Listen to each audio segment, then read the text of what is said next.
incredibly tired. Just making sure these streams are up. Give me a minute. Blood, language, and violence. There's language? Oh, wait, that's just a generic rating. That's right. I was going to say, a Destiny 2 language is pretty clean. I mean, if anything's clean about the game, it's that. In fact, I would argue that half the players probably can't even understand half the words. Okay, I'm kidding. Actually, I will say the Destiny player base has been pretty intelligent over the years. You kind of gotta be to enjoy a game like that. Where is the YouTube link? Yeah, there it is. Oh, hey, we're live. Okay, we're done. Rumble, can you please be alive? There we go. Rumble is good. All right. Excuse me.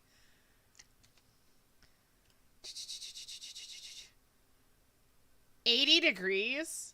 Cat. Okay, Cat, look. Dude, 80 degrees is hot. Oh my gosh. It's terrible. I can't do 80 degrees. I can't even do 80 degrees when I'm acclimated to summer weather. Like, I am...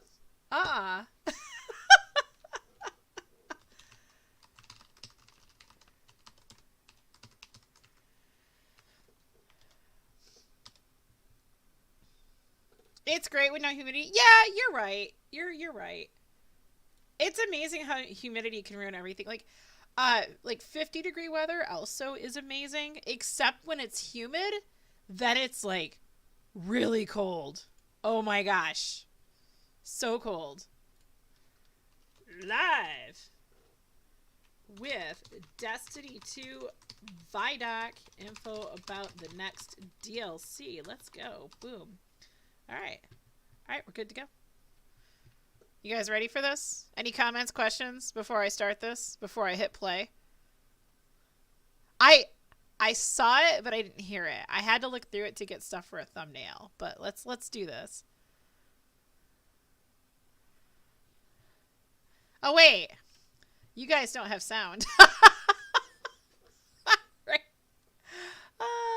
Let's go.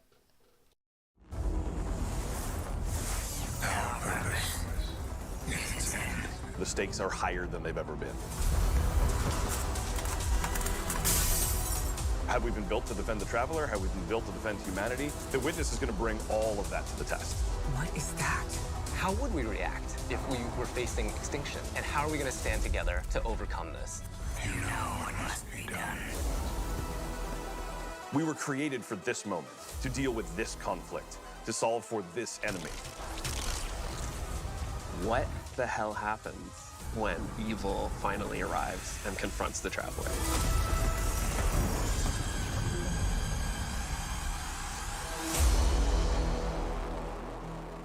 So last night, Cade messaged me, and he was like all excited about the ViDoc coming out today. And I think he has a man crush on the Witness. He was so excited. Like, it was only text chat because it was through Discord, but like, that dude was coming through strong. Yeah, that's right.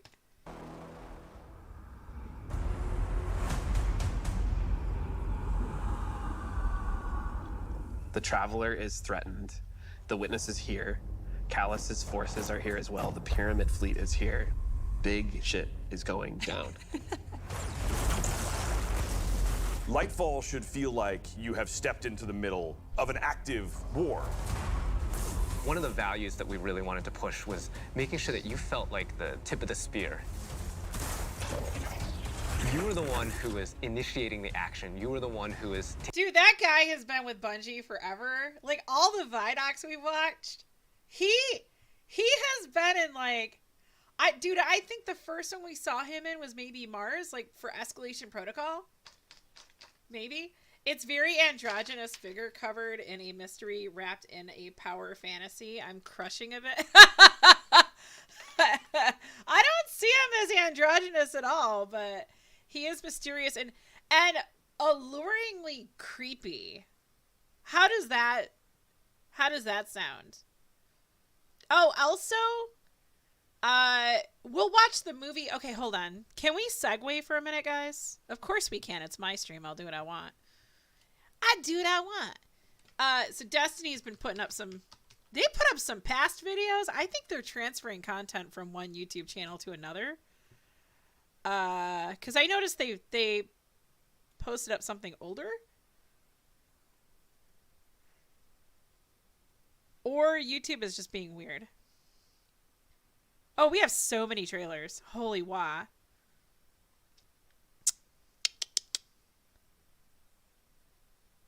Maybe it's not in here.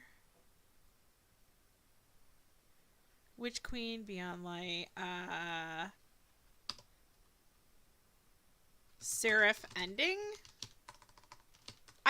We gotta go over this before, here it is, before we go further because of what I'm gonna say.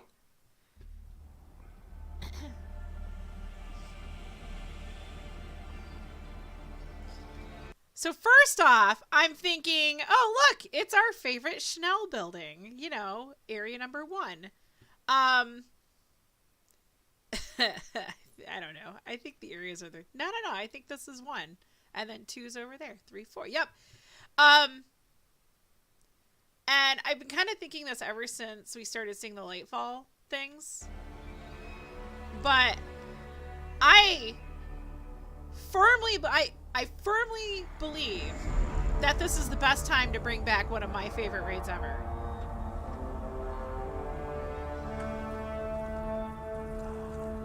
I want my Scourge back.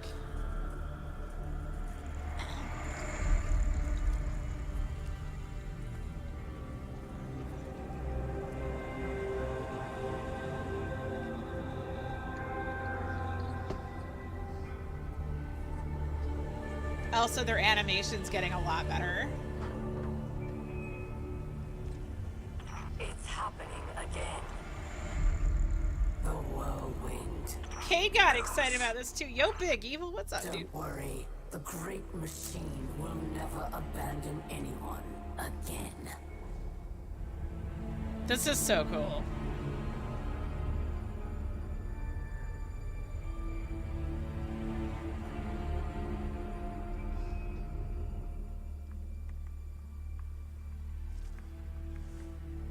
It's leaving.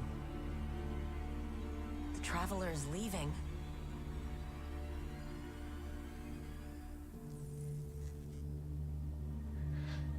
The Warsats.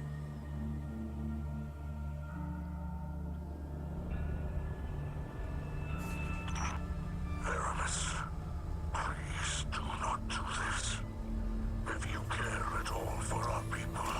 Okay, so Psycho Bark last night sounded like a little girl when he jumped in my Discord so we could talk about something. You know how he squeaks? He was squeaking. He got so excited about this scene. And he's like, the Warsats have little mini sleepers. Not little mini sleepers. They have giant sleepers. They have sleepers in them. And I'm like, yeah, dude, the Warsats are pretty cool. It was so funny.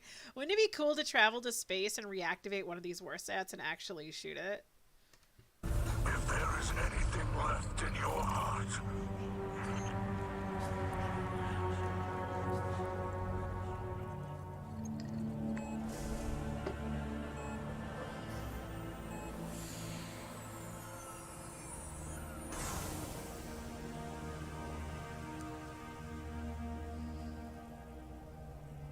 make it known your pain.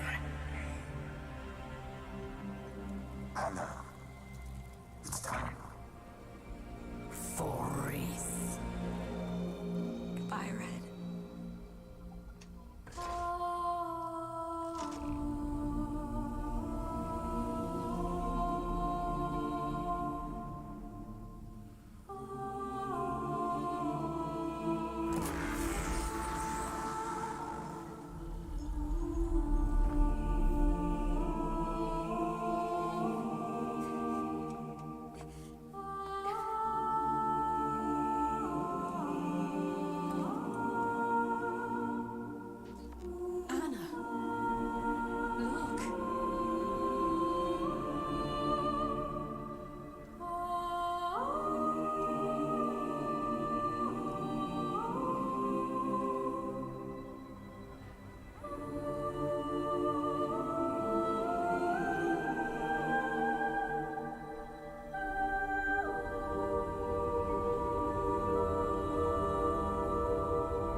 Yo, Big Gun, what's up, dude?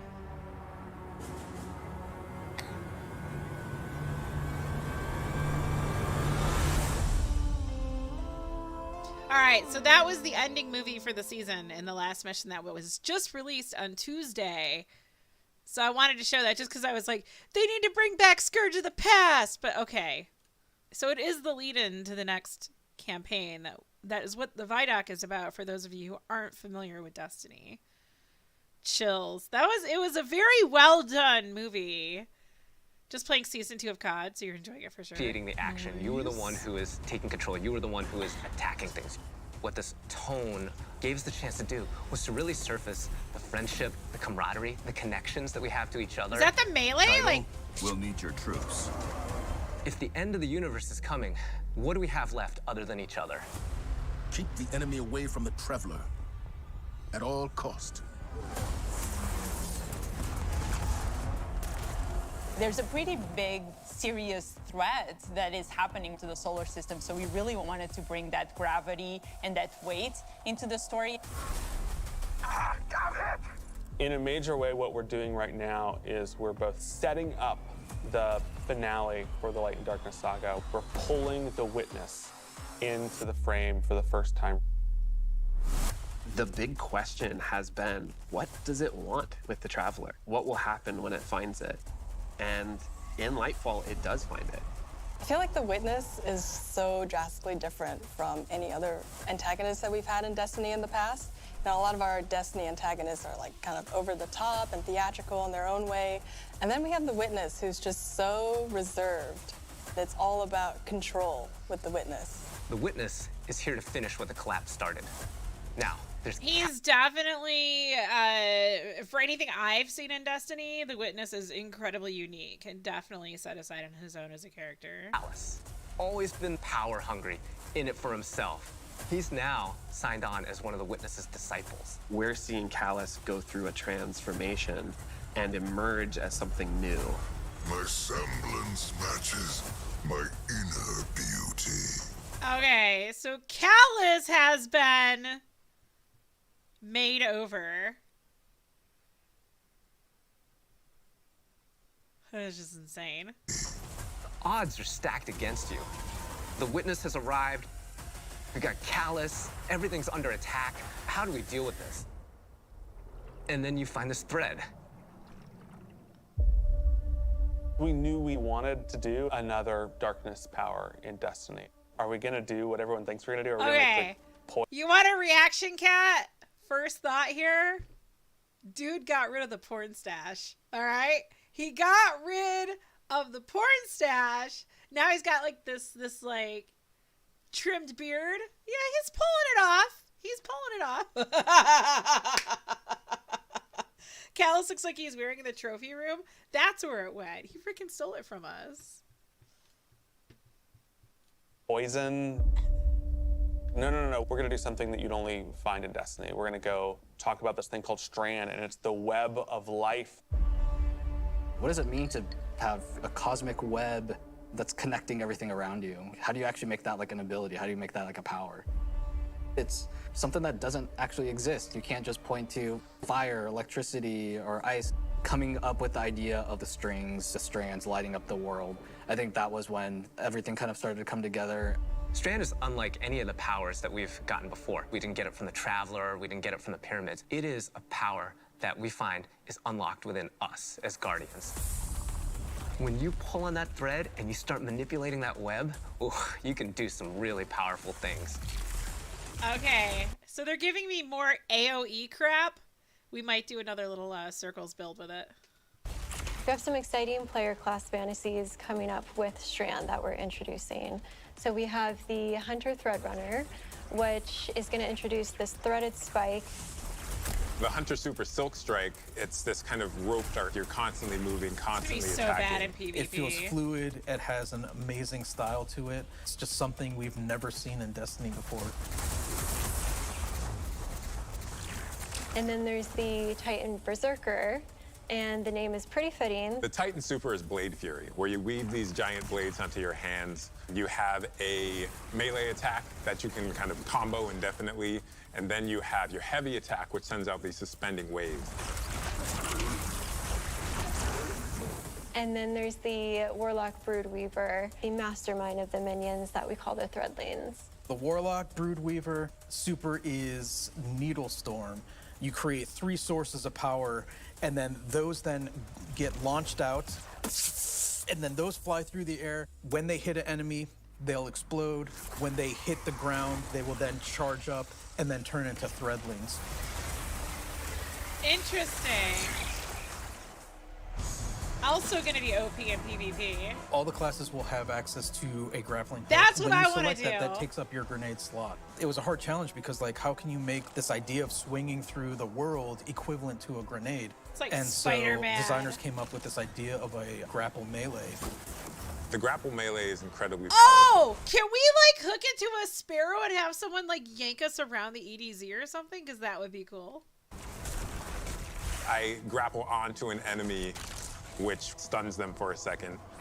And then when I get there, I grapple punch, blow them all up, and start shooting, and then the unravel projectiles are flying all over the place.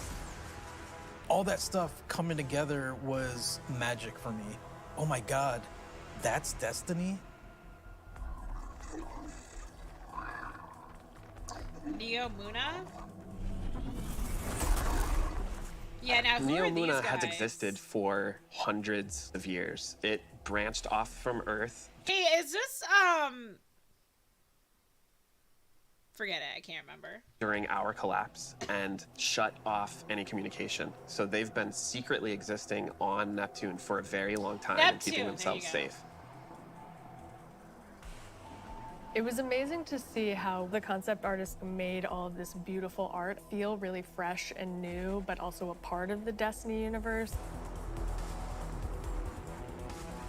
When you think about how to design Neo Muna, like what's the architecture like? We're thinking of a lot of aerodynamic things, fins and sailboats. I want to That see what that informs note sort of the says. dynamic things.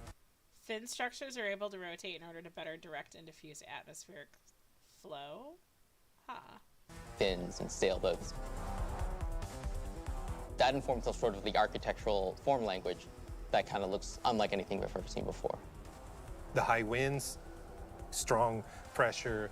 We have that beach area. Wind-carved terrain, okay. They're kind of like drawing on what they learned from Europa. Diamond rain? Excuse me? Blowing diamond dust and light refraction due to crystallized atmospheric particles. Dude, look at this down here. Oh my gosh. The high winds, strong pressure. We have that beach area where It we hooks onto show the anything sand and is made out nothing. of diamonds. The whole terrain is following up into the beginning of the city. The color, the graphic design, the vibrancy, and yeah, there's some mysteries in there. The cool thing about Neo Muna is that it's like Okay, does this... I gotta ask. The artwork that you're seeing, like, inside the buildings, doesn't that kind of remind you a little bit of what you saw in Titan? Like, in the, oh my gosh, the Arcology, my favorite place. this big neon-soaked city, but it has quite a spectrum of different environments. I think my favorite absolutely is the Thrillodrome.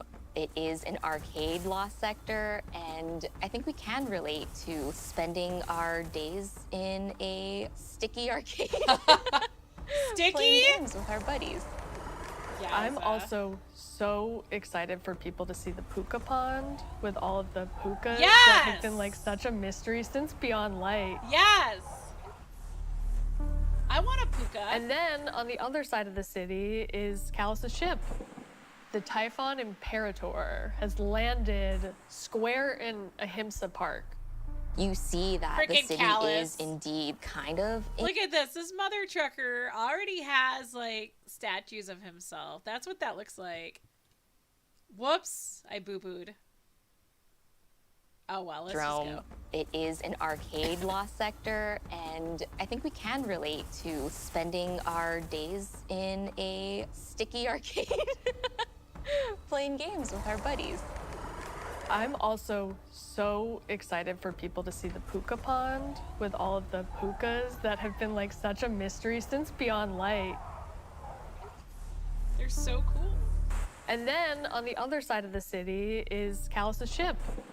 The Typhon Imperator has landed That is Callus. square in Ahimsa Park. You see that the city is indeed kind of in shambles in parts. There's smoke, there's explosions in the air, and I just go back to the teamwork of everybody getting into a room and thinking like, what can we do to make this feel high octane, very explosive, and familiar? This is a city that needs the Guardians' help and needs their protection, and Callus is gonna do his level best to destroy it, and we're not gonna let them, and neither are the Cloud Striders. There's a lot new about Lightfall. We have this new location, and it has these new personalities that come along with it. They're defenders of this city, and they have new perspectives that we really haven't seen in characters in Destiny, and that's taking the form of the Cloud Striders, Nimbus and Rohan. I understand what's at stake, Lightbearer. Far better than you. Rohan is the grizzled old veteran who's too old for this shit. And Nimbus is the young rookie. Nimbus is learning on the job. Nimbus was definitely a favorite of ours to animate. They're so boisterous and fun-loving and a little smug, but super confident in their abilities. The Cloud Striders, bottom line, are cool. Nimbus, on your stakes!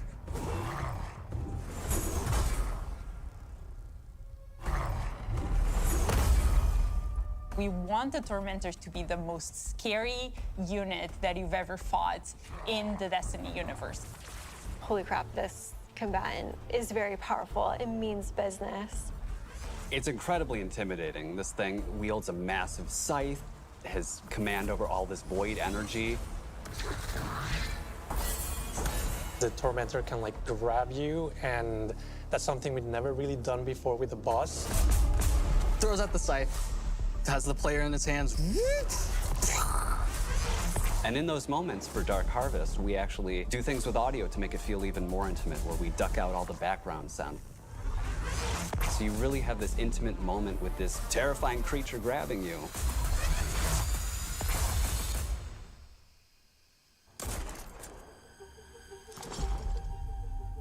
Lightfall and Season of Defiance are two sides of the A little bit Destiny of coin. Hawthorne there. And so on the Lightfall side, we have crazy neon cities going on an adventure far away, sort of bombastic action fantasy.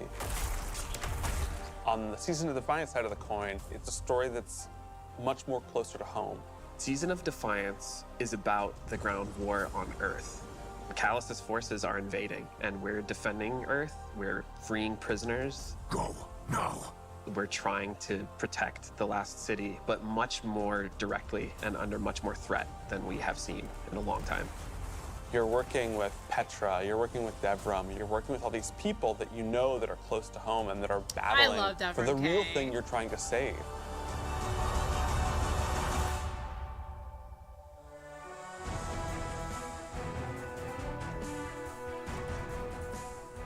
We have a lot of weapons and armor for players to earn, and I'm super excited to see what you've been working on. We have a couple of Strand exotics. The Warlocks are getting what's called Swarmers. They're these boots that will, on Tangled Destruction, create new threadlings at that location. Now they can either shoot it, or they can pick up a tangle and throw a tangle, and then that will also create threadlings. The Hunters are getting this. So it's like a warlock boot version, kind of kind of like a ruinous effigy kind of thing. Are you coming? Really, what? Jess? Helmet that will help them grapple through the air. As you grapple, you gain this new ability called Woven Mail, and it's reducing the incoming damage except for headshots. It's spongy. The Titans get boots that will augment a aspect that they have. The aspect itself will just send out a wave that will suspend enemies in front of their barricade. There's after more, casting it, trust but the me. boots will split it up into 3 waves.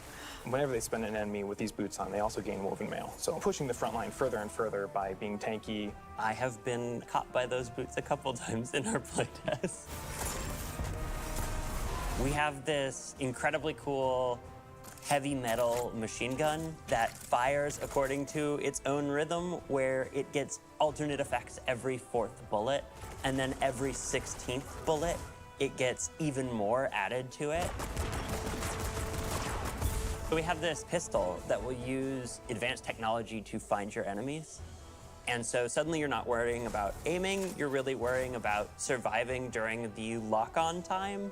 And it opens you up to consider your movement more than your aiming, being able to lock on to multiple guys in your field of vision and then just obliterate all of them was, I think, a moment where I kind of went, whoa.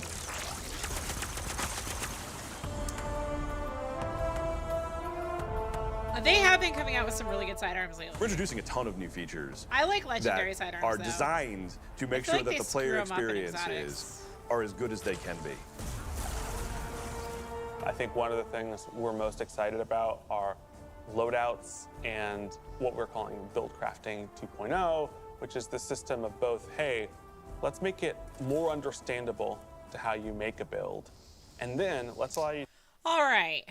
Let's take a look here. So what I've seen so far, they're building up on the transmog screen that we have. So you can save your different loadouts here. Wait, they have like a Lost Sector loadout? Is that what I'm seeing? Huh.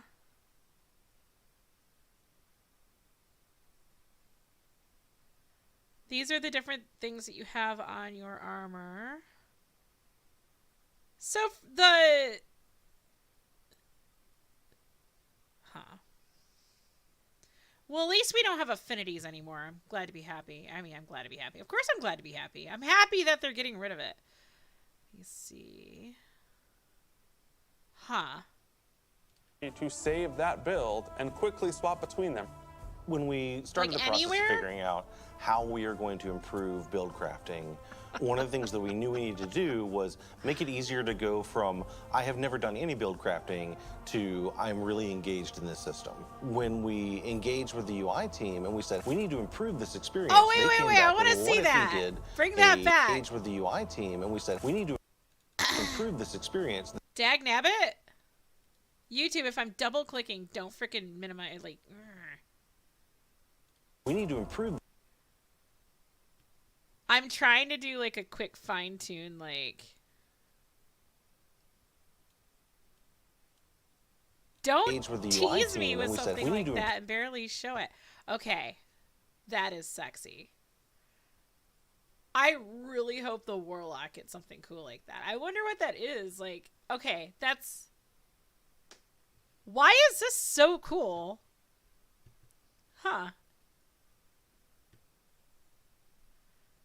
The thumbnails don't make it look like that's what's on there. Huh. I don't know, dude. That's some pretty spiffy this armor. experience, they came back with, well, what if we did a build management screen? What do you want to and bet let it's you raid see armor? your whole build on one screen. It's all in one place. You can see it, you can read it, you can learn, you can see it, you can read. Well, what if we did a build management screen and let you see your whole build I dig it. I do like it. on one screen? It's all in one place. You can see it, you can read it. We're gonna you can have fun. learn. And that coupled with our Guardian ranks, that's gonna come in and basically be our first ever companion to every single player. Guardian ranks is our answer to what should I be doing in Destiny if I want to get better. You have this track. Oh, I need to tells turn you that what you off. should be doing. We are We're not really doing excited share for the love players to anymore. start diving into that system along with combinations, a way to finally say thank you to players that you've been There we playing go. with. We think all of this stuff is coming together to bring this more cohesive relationship between our players. When we think about the future of Destiny, we think there's so much more to discover. We're just on the coast right now. We want to get into the heart of this continent.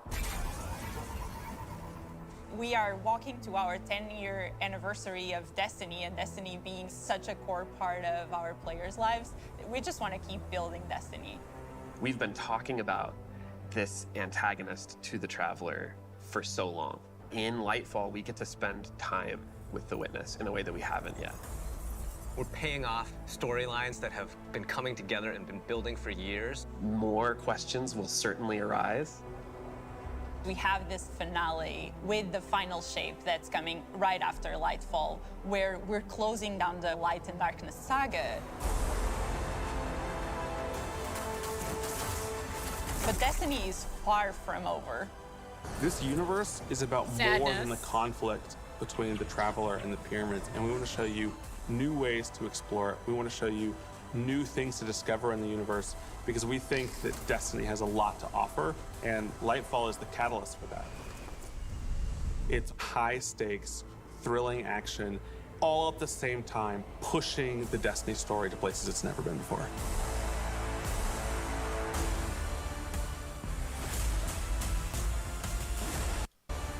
All at the same time pushing the Destiny story to places it's never been before. Okay, I really hate when they make Warlock clothing look like sleeping bags. Boom, right there. It's like something out of the 70s.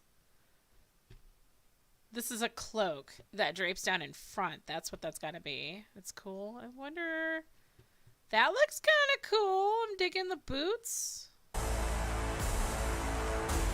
Ah, I couldn't get it fast enough. So there is the ViDoc, everybody.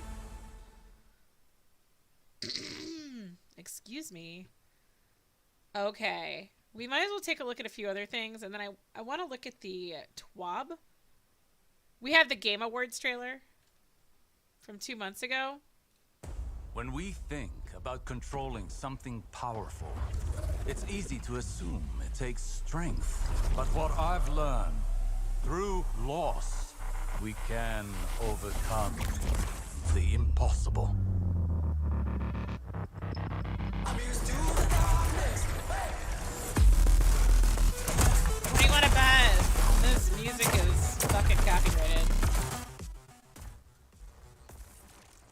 Love when they do that.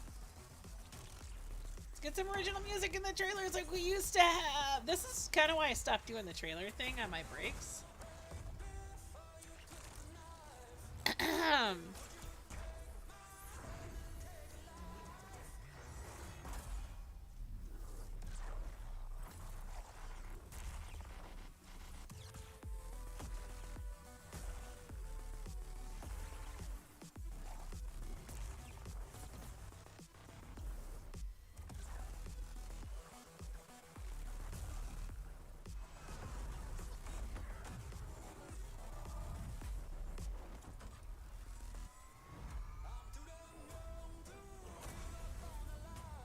I want like actual game music in the trailers, and then I want to hear like, I want like a movie trailer, dude. Like show me stuff like what Forsaken used to do. That was so cool.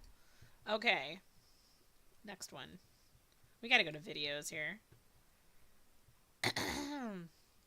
Destiny 2. Yeah, like they put the Witch Queen trailer up recently, and it's like, why? That's the end movie. Strand trailer. It's only 1:41. I guess it's not really worth looking at now. Armor, weapons, and gear. Where's the US one? Right here. Let's take a look.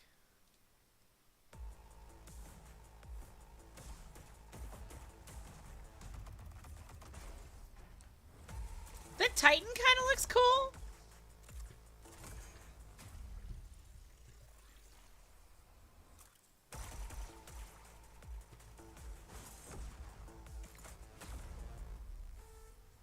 Deterministic chaos. So...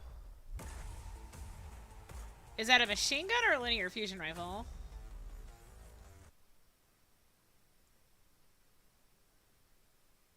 I don't even know how to say that. Grapple gives woven mail. Nice scope.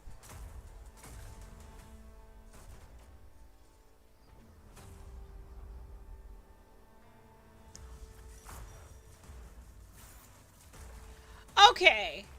If that actually has range on it, that could be fun.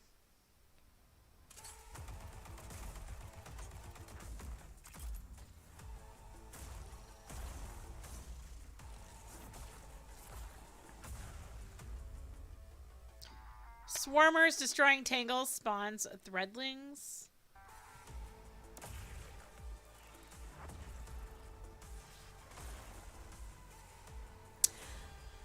I'm not sure how I feel about Strand yet, but I am really excited about a grappling. I don't know. Bungie does movement really well, and I think the grappling is going to be fun. The grappling hook.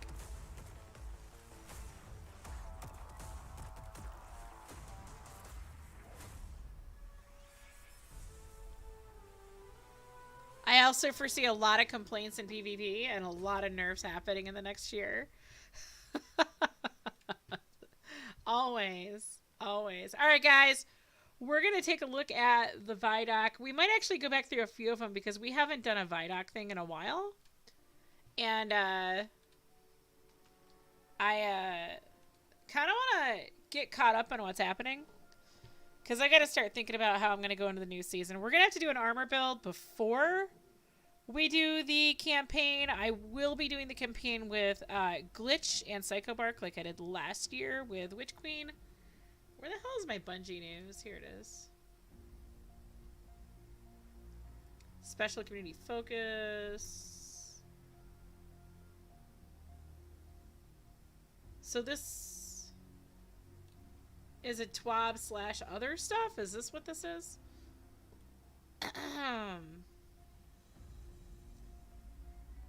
Art.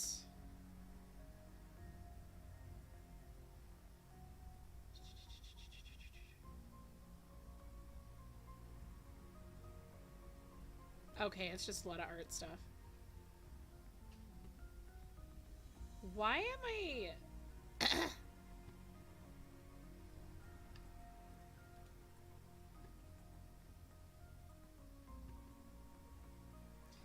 My news link is not giving me updated TWABs. What the heck is going on here?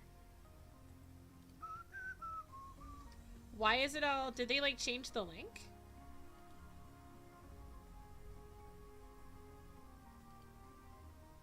They did change the link. Alright, this is tonight's TWAB, guys. It is Thursday. And this little baby was released today. Let's make it old people size. This week at Bungie, it's been a very long time since we've done this. Looks like T-Rex may have written this. Did he go into the social stuff? I know he's working there. It says Sam. Sam might be someone else, actually. This week at Bungie, we have a ViDoc, a cinematic, and some Lightfall news to cover. Happy TWABs Day. Okay, I like that. We already watched the ViDoc. We watched the trailers. We have a TLDR from last week's TWAB, the latest Strand news, update on performance issues. Oh yeah, latency is bad. We've had some PvP games that were really screwed up. We would be playing really well, and then we go into a game, and all of a sudden we couldn't do any damage, like, to anybody. It was like we were shooting marshmallows. It's been terrible. Festival of the Lost results and trials map voting. Prime Gaming loot update. VFX and Destiny going forward. And then we have all the stuff.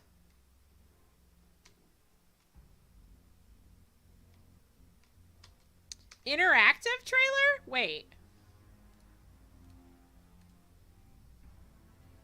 I like the interactive trailers. These are fun. So this is through... Okay, this is last week. No, this is yesterday. They have been giving us a lot of stuff. Okay, we'll come back to the interactive trailer. Bring challenge back to Destiny. Baseline challenge in most content being brought up. Increasing ability recharge time, reducing damage resistance granted by resilience, and reining in unintentional power creep. Dun dun dun. Okay. Enhancing weapon crafting. This is what we need. This is also a TLDR. Was this the other day? Shared a blog post going over weapon crafting changes. Okay, we'll get to that later. Steel series I don't care about. We saw cinematics. Ornaments. Aha!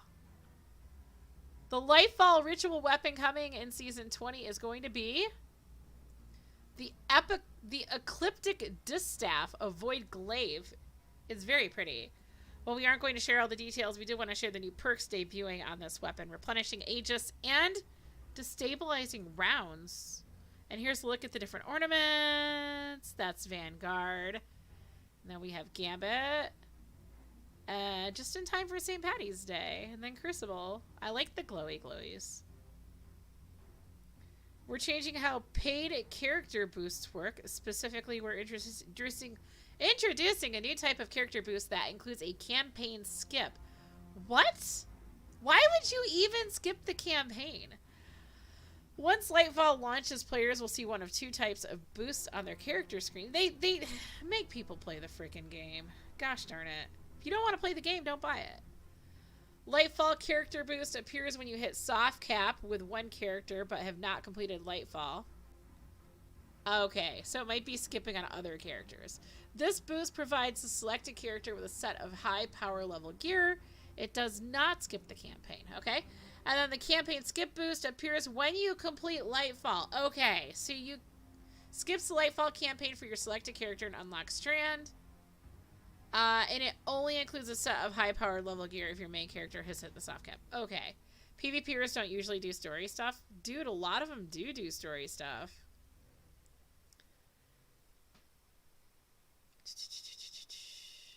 That's how they get all their stuff. If you haven't reached the soft cap or completed the Lightfall campaign, neither character boost will be available. It's also worth noting that while the Lightfall campaign skip boost does unlock Strand, you won't receive the rewards, items, upgrade materials, etc. you would have earned through playing the campaign. Okay. Alright, I'm fine with this. Lastly, you might have guessed this, but skipping the campaign doesn't count as having completed Legendary Mode or any of the post-campaign missions. If you want those triumphs, you'll still need to play through the missions. The Centurion in the room is obviously the Centurion in the room. Does this mean I can skip previous campaigns too? There isn't a way for now, but rest assured we'll continue to monitor your feedback on the matter. Alright, Lightfall 24-hour downtime. I spoke about this the other day because I knew it was going to happen. To prepare for the launch of Lightfall, it is scheduled for a 24-hour downtime. Destiny 2 will be brought offline at 9 a.m. Pacific. That is noon Eastern, February 27th. I do have the day off. We will be live streaming that day. I'm going to start off by doing the seasonal stuff. Then we're going to work on an armor build.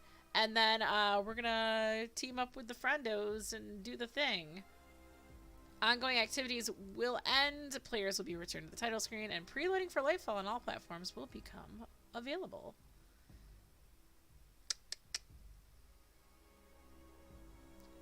All right. So Monday must be, yep, we'll be kicked out at noon Eastern on Monday, and then we'll be back at noon on Tuesday. Bungie rewards deadline during the 24-hour downtime leading up to the Lightfall's launch. Players will be unable to claim and purchase Bungie rewards. Bungie rewards from Season 19 and the Witch Queen that are expiring must be earned and claimed by the beginning of downtime at 9 a.m. PlayStation. Do we have any PlayStation people here? I don't think any of our PlayStation people are here today.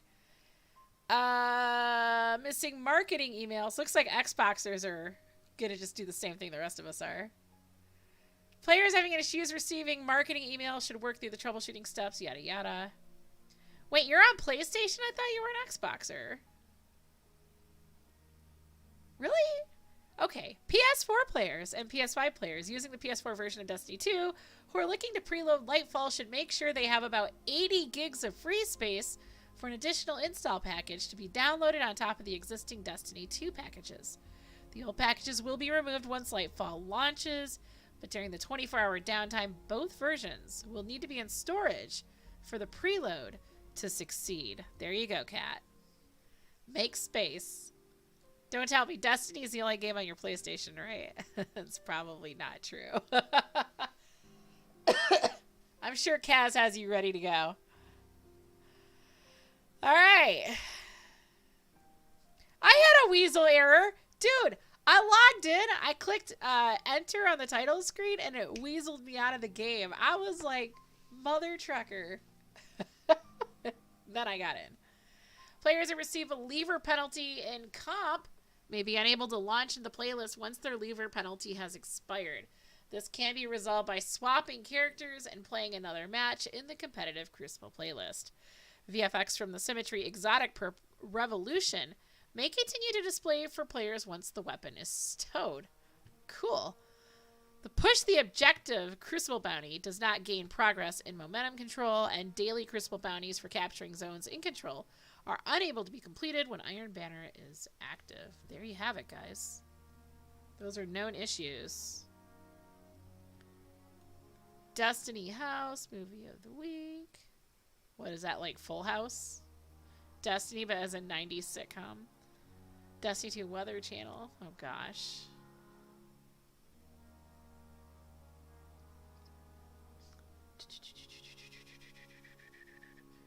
All right, let's see what else they have. So we had something come out yesterday. This is the interactive trailer.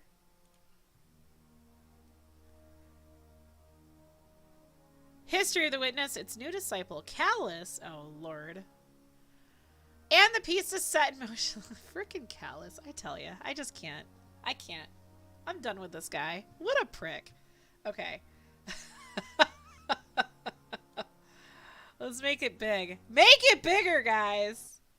Do we have sounds? We do. It spoke through our ghosts and offered us salvation if we...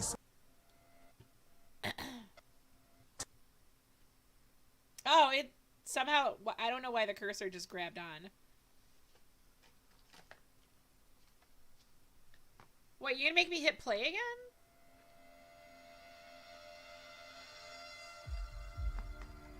Journey through the darkness. Touch the points. Touch the points, he says. The witness, the malefactor of our first collapse, is at our doorstep. Once thought to be a force known as the darkness, the witness revealed itself to be an entity that instead wields the darkness against us. It spoke through our ghosts and offered us salvation if we submitted to it. We refused. Though we do not know its true intentions, we can only assume it seeks to finish what it started during our collapse. Our resolve was tested when Savathun, Hive goddess of trickery, disguised herself as one of our foremost guardians, Osiris. She gained access to our secrets, but in turn, Osiris gained access to hers. Savathun had rebelled against the witness and hid what might be our only chance of defeating it away on the planet Neptune. Former Cabal Emperor Callus and his loyalist warships have joined the witness's advance on Earth. This conflict was set in motion long before we existed, but we will bring it to an end one way or another. Guardian, the battle begins here and now. I love Zavella's voice actor. The malefactor of... Alright. Of light and darkness, over time, we developed a new understanding of the powers of light and dark. The light is not benevolent. The darkness is not evil. They are paracausal forces whose ultimate effect is determined by the intention of the wielder. As guardians, we have drawn upon darkness through stasis and have broadened our understanding of what it means to wield this force. But with enlightenment, even more questions unfold. For so long, we saw dark and light as antagonists. We believed we were the champions of the good because we wielded the light. If these are not moral forces, if they are not opposites, what are they? Huh. Our first collapse is at our doorstep. Once thought to be a force known as the darkness, the witness revealed itself to be an entity that instead wields the darkness against us. It spoke through our ghosts and offered us salvation if we submitted to it. We refused. Though we do not know its true intentions, we can only assume it seeks to finish what it started during our collapse. resolve was tested. Do we have another? We don't have a sound thingy here? The Witch Queen reborn in light. Each member of the hive lives in symbiosis, ageless with the larva of a worm god, which grants them paracausal power at a terrible price. Savathun wished to be free of this pact and paid with her life to do so. Not long after, she rose as a light bearer. We thought she had stolen the light, but in time we learned the traveler gave it to her and the hive that follow her. Why the traveler would choose to give the light to one of the most dangerous enemies remains a perplexing mystery. When Savathun, hive goddess of trickery, disguised herself as one of our foremost guardians, Osiris. She Phoenix in exile, this controversial warlock was once banished from the last city for spreading divisive teachings. Among them, suggesting that the darkness might not be pure evil, a theory eventually vindicated. After his return to the city, Osiris continued pursuing dangerous quests, one of which would lead to the death of his ghost, Sagira. Bullshit. Bring her back. If you can bring other people back, you can bring her back. And his own imprisonment at the hands of Savathun. Glad as he is to now be reunited with his love, Saint 14. No, his love should be Ikora. I reject this. Osiris cannot help but feel the absence of Sagira. His days of roving the system's outer limits with impunity are over. He knows that his next death will be his last. foremost guardians, Osiris. She gained access to our secrets. We already did that one. But in turn, the Golden Age connection. Osiris and an expert on Golden Age AI tech named Anna Bray believed that the key to understanding Osiris's visions may be hidden in the AI warmind Rasputin and the AI's memories from the Golden Age. Guardians searched through Rasputin's scattered subminds, rebuilding elements of his data to find information on the whereabouts of an elusive city. With Braytech and the Ishtar Collective's efforts to start human colonies at the edge of Sol and beyond now coming to light, what remnants of the Golden Age could have survived? Osiris gained access to hers.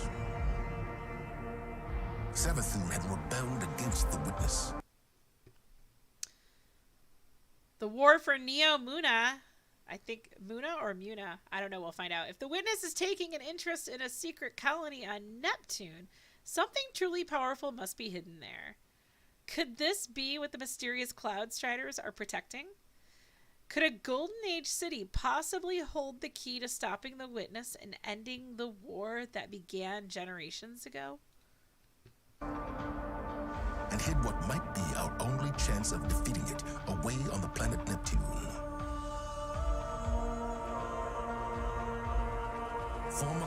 We have two. From Emperor to Disciple.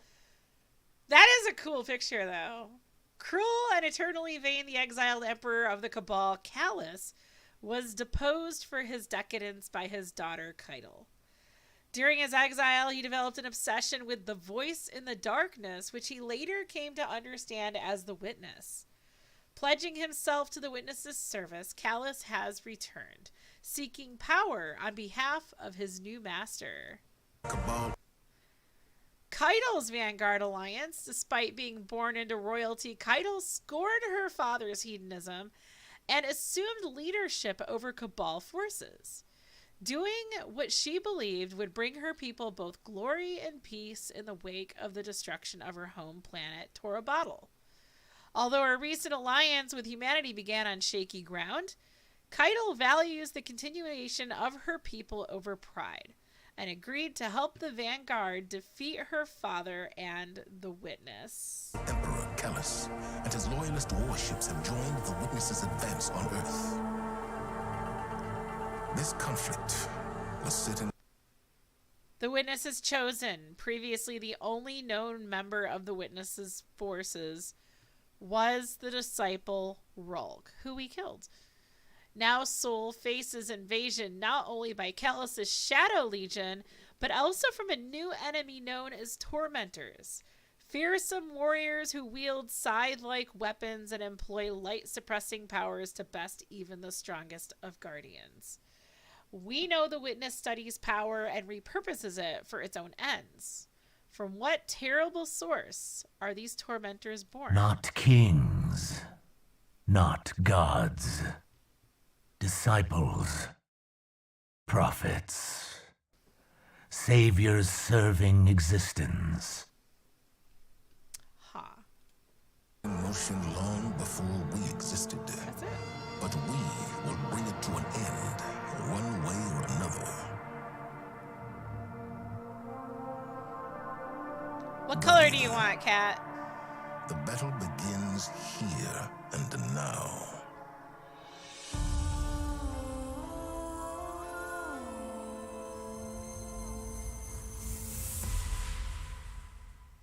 Let me pull up my thing. Manage requests.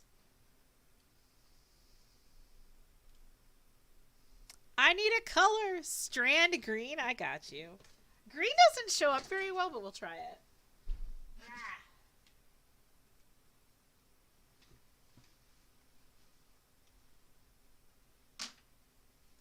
How's that? We got a little bit of green there. Mark as complete. That was a difficult request. Awesome. I'm glad you're happy. If you're happy, I'm happy. All right. Well, there's that. I want to get to the part about the weapons. Hey, weapons. Let's go. Okay. There's a lot to be excited about. Blah, blah. Lightfall in the Year Ahead. Joe Blackburn. We should probably open that up. He's kind of an important guy. All right. No more deep sight attunement objectives, yada yada. We don't need to do the TLDR. Currently, red border deep sight weapons drop far too frequently for weapons that have no pattern available to unlock. Any excitement or relief of obtaining potential pattern progress is diluted by receiving red border weapons, which have no capability to be crafted. You can also receive a red border for a weapon that you already own. I mean, I like that they drop a lot because I can just delete them and get 100 things. And I've been I have my characters ready to do my videos. Saturday, I think we're gonna it's gonna be a live stream. I can't do a video. Saturday we'll do a live stream for Season of the Risen stuff. That's all ready to go. I'm currently finishing leveling up some weapons from 2 of the seasons, and not everything's going to be masterworked because I don't have the mats for it. But I have actually changed a couple roles for the Risen weapons, and dude, some of the newer ones slap. Like, there's some really good weapons. So be sure to watch those so you can get the rules you need, but get the weapons you need at least crafted before the end of the year when those activities go away. All right. We are overhauling Red Border Deep Sight in Lightfall. Yes. In Season 18, which starts in a week and a half, we added the ability to obtain pattern progress and resonant elements by dismantling a deep sight weapon, bypassing the hard requirement to complete the deep sight. It's not hard. I just want to play with my own weapons. In Lightfall, the optional deep sight objective will be entirely removed. They still need to do what Call of Duty used to do before this latest version of Call of Duty. If you obtain a deep sight weapon and just want the pattern progress, you can dismantle it. If you want the pattern progress and also want the deep sight weapon, you will also have the option to immediately obtain the pattern without dismantling the weapon. Cool.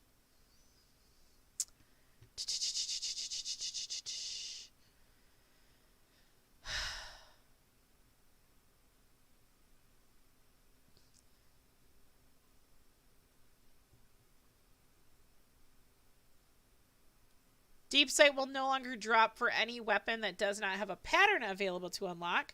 Okay. Resonant elements and alloys.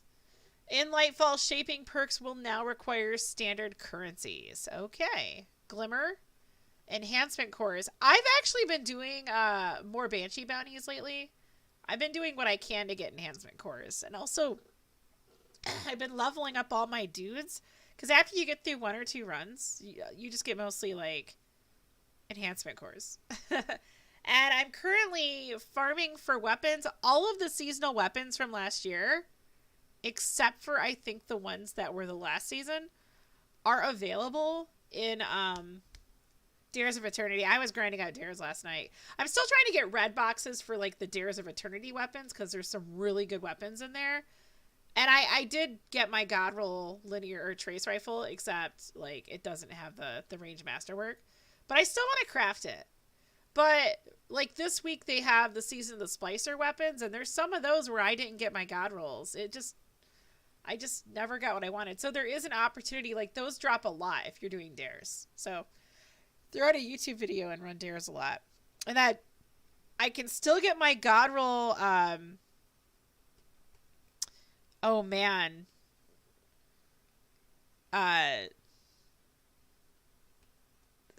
Submachine gun. Oh my gosh.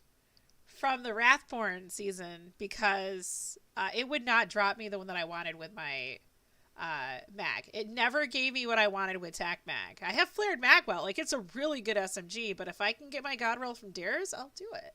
But again, it's leveling up Zur is pretty easy, and like you just get mats. So it's a good way to get mats. Do Banshee bounties and do mats. Or grab mats. We've identified a number of problems with the resonant element economy, including element usage itself is infrequent. Yeah, but dude, like, you burn through it fast. I think I only masterworked like 3 weapons the other day and it was gone. Spikes only when you need to shape or reshape a weapon. The element currency cap is easily bypassed by simply hoarding excess deep sight weapons in the vault. I never even thought about that. They shouldn't even be capping that crap. There is a disparity between the haves and have-nots, where hardcore players can have a glut of elements, whereas more casual players are starving for them, as elements are directly tied to weapon acquisition.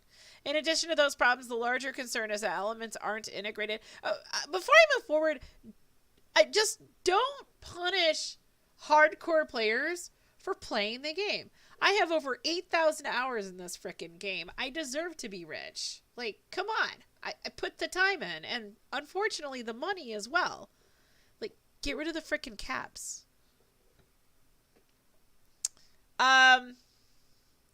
So for Lightfall, we are removing them all together. Good. The Relic Tether, which will now serve no purpose, will also be removed from your inventory. Good. While we will not be making changes to crafting alloys, Resonant Harmonic Ascendant, at Lightfall's launch, we are planning to remove them in the following seasons. There are no significant changes currently planned for Ascendant alloys, which I just don't even know why they exist. Activate, enhance, level up. We'll be adding 3 new crafting capabilities during the Lightfall year: Deep Sight Activation, Weapon Enhancing, and Weapon Level Boosting. Deep Sight Activation, aka Manual Deep Sight. This feature allows you to electively apply Deep Sight to a weapon that has a pattern available to unlock. Only weapons that have not previously rolled with Deep Sight are valid for Deep Sight activation. Deep Sight can't be activated on the same weapon instance multiple times. What does this mean? The ability to manually activate Deep Sight will be tightly controlled, and there will be some variation in cost depending on the weapon. Wait, can we activate Deep Sight for, like, almost any weapon we want to activate it on? A raid weapon will require additional currencies compared to seasonal weapon. We're targeting a season 21 release. Can I do Mountaintop? I've been using Mountaintop again lately, but it's sunset. I want my Mountaintop back. Raid Adept Weapon Enhancing. I've been playing with Forsaken weapons, guys, aside from leveling up the new ones, because they're fun. Not Forgotten. I've been taking that into PvP. Dude, Not Forgotten is so good this season. Raid Adept Weapon Enhancing. We want to expand the enhanced trait perk capabilities of crafted weapons over to other weapons without increasing the amount of deep sight you need to acquire. To do this, we'll be introducing a new weapon enhancing feature to a very limited number of weapons. The first weapons to obtain this enhancement capability will be the Adept weapons acquired from the Master Difficulty Lightfall raid.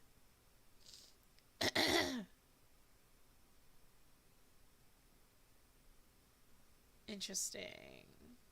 The non-adept base raid weapons will remain crafted. Okay. Note that Master Raid Adept Enhancing will be introduced a few weeks after the Lightfall Master Raid release. The feature will be backwards compatible with the Lightfall Raid Adept weapons you already acquired, but won't include previous raids. Weapon Enhancing allows a weapon to be upgraded with enhanced traits, a level, and a memento socket. This upgrade will consume standard currencies and spoils of conquest for raid weapons, that makes sense, and will be applied through a new tiered weapon mod. Once enhanced, you will be able to modify limited aspects of the weapon at the crafting relic.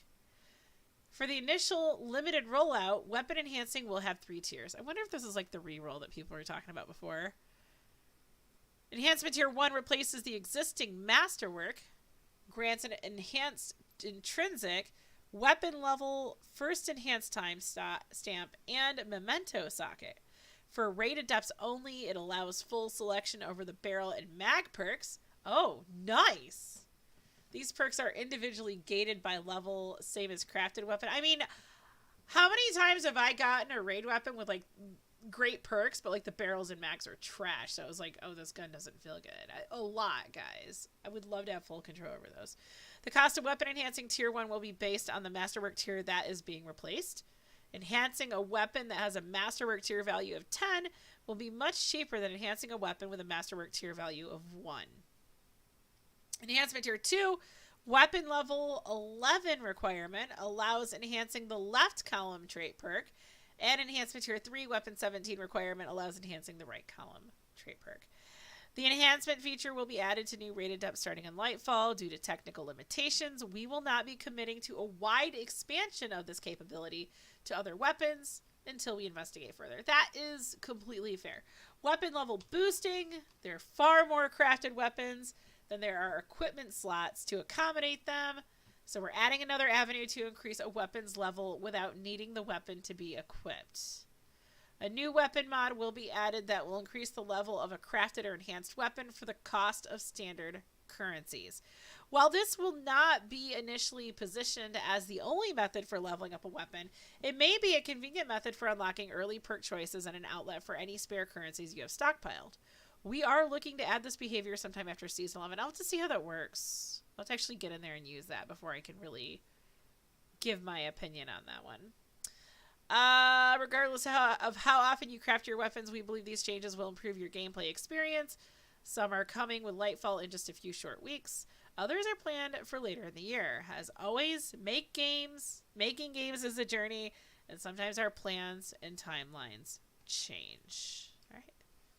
That's not all the stuff. Let's check out what Mr. Pornstash has to say. I can't call him that anymore. Like, he got rid of the Pornstash.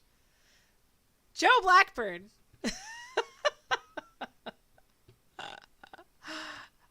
I mean, that dude rocked it hardcore for like at least a year. Welcome to February, Guardians. Yep, game director. My name's Joe. Hi, Joe. My name is Diebear. You may know me as the EXO in your GM, using whichever exotic bow matches the Nightfall Singe. Wait, is he a bow guy? Or the Awoken on your friends list with the fire team set to close as they put another hour of attempt into souling the latest dungeon, yada yada, blah blah blah, in a couple weeks, yada yada. So with the issues laid out in front of us, we created 4 big goals for Destiny 2 leading up to the final shape. Expand players' imaginations. This is always a good thing. Bring challenge back to Destiny. I think the challenge with that is they need to define what challenge actually is, and enrich our content and bring back the old content and connect our Guardians, but don't force us to play together. Now, none of these goals will be achieved with one change, and they are all going to require consistent maintenance to remain true. Okay, expand players' imaginations. In Destiny 2, we want each major update to get the gears inside our players' heads turning on what's new and what it means for the way they interact with the game. This wasn't true for all of our releases last year. No shit. And it's going to take changes across multiple releases to get us where we want to be. We can't break all the design bones we want to right away, So instead, let's unpack how we will take on this big challenge over the course of the next year. Excuse me. We got some more Awoken stuff going on. We got a Marasov there. Season of Defiance, Lightfall will launch. I don't want Marasov to be this perfectly good person. They need to bring back her evil streak. I really do think she's a bitch. And they need to run with that. Okay, anyway. Lightfall will launch alongside Season of Defiance, and while most of this content was wrapped up before this new goal was put into place, we still have numerous seasonal quality of life images or changes along the substantial iterations to our current model coming to shake things up. Starting with reducing complexity with our progression systems, this means fewer competing currencies to earn. Thank you. Of course, they say this a lot, and we're like, yay! And then they create a new currency.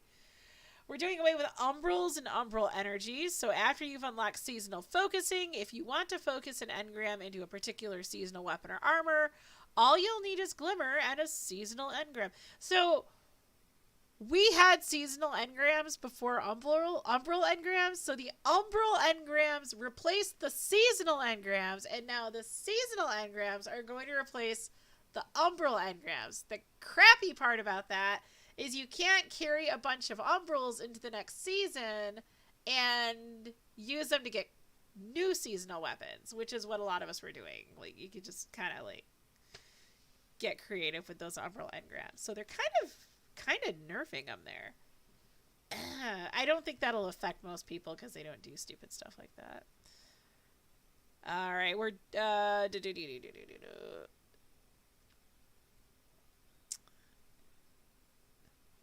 seasonal engrams will be stored and tracked on seasonal vendors, so managing the engram bucket in your character's inventory will be much easier than it is today. Yeah, I think they're converting everything over to what we currently have with Drifter and Shax. However, I'm not sure if Bungie noticed this, but Shax and Drifter are different. So with Drifter, you collect the engrams from him, and then you focus them. But with Shax, if you grab the engram, it automatically opens and gives you a random thing. So if you want to focus the Shax engrams, you just go to the focusing page and just click on whatever you want until you use up your engrams. So you can't collect the engrams from Shax if you want to focus them. They need to make those the same. And honestly, I think it's fine. The Shax way of doing it prevents an extra step. So that's pretty cool. I don't know. Maybe they were trying to see what they liked better. That has got to be Solstice armor. Yeah. That has got to be Solstice armor. It's already designed. All right. We also won't be asking you to hold large stacks of seasonal currency to unlock a chest at the end of every seasonal activity. Thank you. Instead, we'll be dropping singular keys throughout your playtime that allow you to extract better rewards from the chest at the end of a seasonal activity. This will create a simpler relationship where you know that if you have even one key, you're getting even better rewards. It also represents the repositioning of these chests as true bonuses, not requirements. Unlike today's seasonal currencies, keys won't drop every time you complete an activity. To compensate for this change, we've made the base rewards for each seasonal activity completion better. This is something that we've desperately needed for a while because a lot of activity completions don't reward you for your time. They don't. So when you can earn and spend a key, it is a meaningful bonus, not a requirement to engage in the seasonal playlist. Finally, by default, keys can drop from seasonal activities, which means you are no longer required to play content outside of the seasonal playlist to chase seasonal rewards. On top of these changes in Season of Defiance, players can expect fewer total vendor upgrades, with each individual upgrade being more potent, and some upgrades even offering a variance on the way you interact with the seasonal activity. In Season of Defiance, we've also taken a big stab at the way we name our various progression systems and currencies. I should put the music back on. We want any player to read the name of something and immediately understand what it does. In short, spend more time playing and less time trying to understand what they are supposed to do. Also a great idea. Wonder where they got that from. In seasons to come, after Season of Defiance, we will head into Season of the Deep. That would be a good time to bring back Whisper of the Worm. That would be a great time to bring back Whisper of the Worm, and we'll talk more about that later. With some time under our belt to react to recent player feedback, Season of the Deep will not feature a vendor upgrade paradigm. Yeah, we were bitching, and Bungie was like, you know what? We know you guys hate the seasonal model. We're going to change it. The same will be true the following season. This doesn't mean players will never see a vendor upgrade system again, but instead means we want to create more varied experimental frameworks and slowly create a wide array of different systems for players to show their investment into seasonal content. This variety will also extend into the types of content player experiences in the moment-to-moment gameplay of our later seasons. In both Season of the Deep and Season 22, the team is pushing the envelope to create more fresh activity experiences, like when we first unveiled the Shattered Realm in Season of the Lost, or debuted Battlegrounds in Season of the Chosen. I loved the Shattered Realm. I thought that was the coolest thing, and I of course I love the Ascended Realm. The whole thing is just great, and they did it justice. They did a great job. It was mysterious. There were a lot of lore collectibles. There are a lot of weird little places inside to explore. Like, that's the stuff I want from Destiny. It's great. These stories, progressions, and wait, did I read the yeah, okay. One thing we want to continue from last year is casting a wide net when it comes to the themes and fantasies our players can expect with each release. Lightfall already has a very different tone and setting from the Witch Queen, and we want to continue this tonal variety in our seasonal content. From Reapers to Pirates to Cowboys. Okay, that was kind of cool how they were doing all that. Last year's seasons proved that Destiny 2 can encompass experiences that contain wildly varied inspirations. And we are committed to the adventures in Lightfall's collection of seasons feeling just as thematically fresh from one another as they did last year. These stories, progressions, and themes aren't the only way we think we can stretch the player imagination space. Some of this is going to come from putting new systems into Destiny 2 or revisiting systems that aren't quite hitting the mark. In Lightfall, we will be adding Guardian ranks to the game alongside rethinking Destiny 2 build crafting and loadouts. Guardian ranks? Interesting. It would be really cool if, like, playing in public spaces, like doing patrols and public events would actually contribute to that in a meaningful way. While we aren't going to go deep into either of those systems here, they both represent new lenses that we want to continue to apply to Destiny 2. I do think they can abuse the rank system, though. There are a lot of things to rank up. For example, Guardian ranks aim to be the effortless way Guardians share their place in the journey with one another. No longer will the number next to your nameplate be a representation of how much you've grinded the season pass. Instead, it's a representation of our experience as a Guardian and the challenges you faced and overcame. Cool. We need to have more merit-based stuff. Weapon crafting. You're going to get a killer set of weapons for these challenges. And this year, we're going to change how you think about obtaining those weapons with some major updates to weapon crafting. While we love having some sources of deterministic perks, we found that the route to getting the weapons you want to craft can be too random. At the same time, we also believe that the weapon crafting being a part of so many of our weapon chases has diminished the joys of simply getting a great perk roll as a drop. So, here's what you can expect to change with weapon crafting in the Year of Lightfall. Honestly, if you... Okay, I got a great Aikilos, what's it called? SMG. Why am I struggling with SMG tonight? That thing slaps. I'm not sure if the masterwork is right, but I mean, it's pretty much the god roll. If we could get a random roll and have it be awesome and like be able to change one thing on it, that would be freaking awesome. Because that's happened so much. Like Splicer, I'd almost get the god roll and like that SMG from the Wrathborn Season of the Hunt. I love that SMG. There's one thing I want to change on it. That's it. And if they would let me do that, just let me put TAC Mag on it. That's all I want is TAC Mag. It would be awesome. That would make random rolls more exciting. But, okay, let's see what Joe has to say here. To create independent chases for both crafted and non-crafted weapons starting in Lightfall, fewer of our total weapons will be craftable, and more of our weapons with long-term sources will get value from random perk rolls.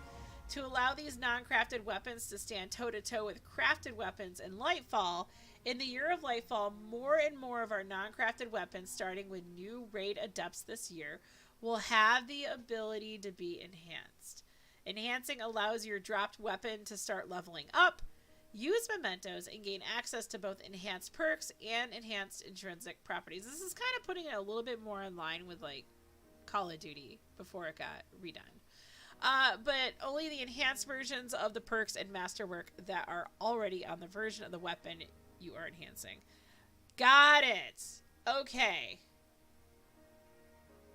Now it's clicking in my head. I want to actually be able to make one change. Like, let me change one thing to it, not just enhance it. Simply said, with some time and resources, enhancing allows you to take the random rolled weapon you've obtained and enhance its existing roll to match the full power of a crafted weapon. We are targeting to roll this out initially with Lightfall raid adepts at the launch of Season of the Deep. Long term, we want to expand this functionality to most of our new non-crafted weapon drops.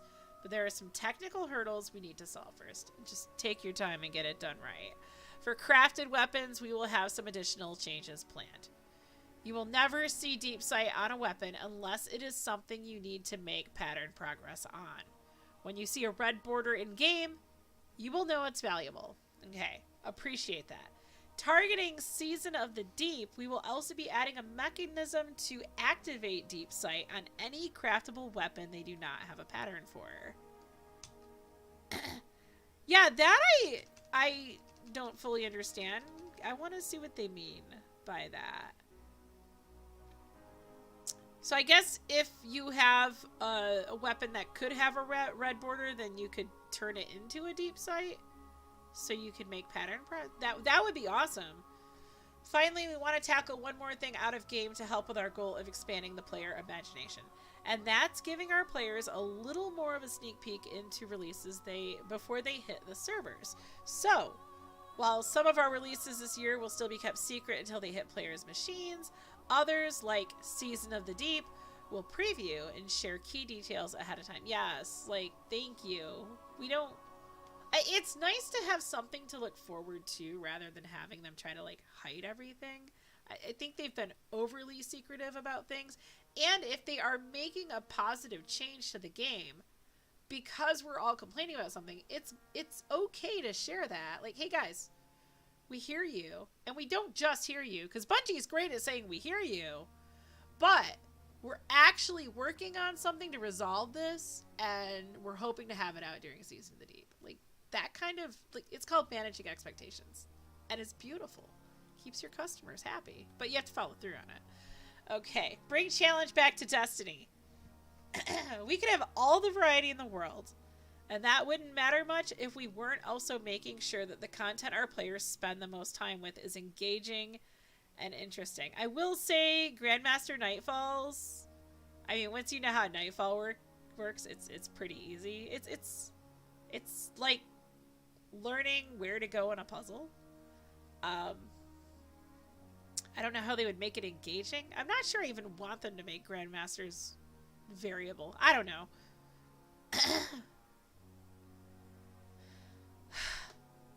There's a lot that goes into making a piece of Destiny content engaging, but at the Chewy Center, it's challenge. Last year, we spent a lot of time bringing all of our subclasses up to Stasis 3.0 standard. And I also heard that they recognize Solar needs help, so maybe we'll see something there later. During that time, not only did our abilities become more powerful, but their synergy with weapons and gear raised the total power tide for all boats. Oh yeah, I like the synergy. Like, Arc subclass, I think, is the best. Seriously, rocking that out with, like, some of my Arc weapons, it's exciting and fun. It's just ridiculously powerful, and I approve. I like powerful. I like being powerful. The result of these changes is a game with a more compelling RPG, but at times, lower levels of challenge in our core content. With a player base as large as Destiny's, the right level of difficulty is going to be different for everyone.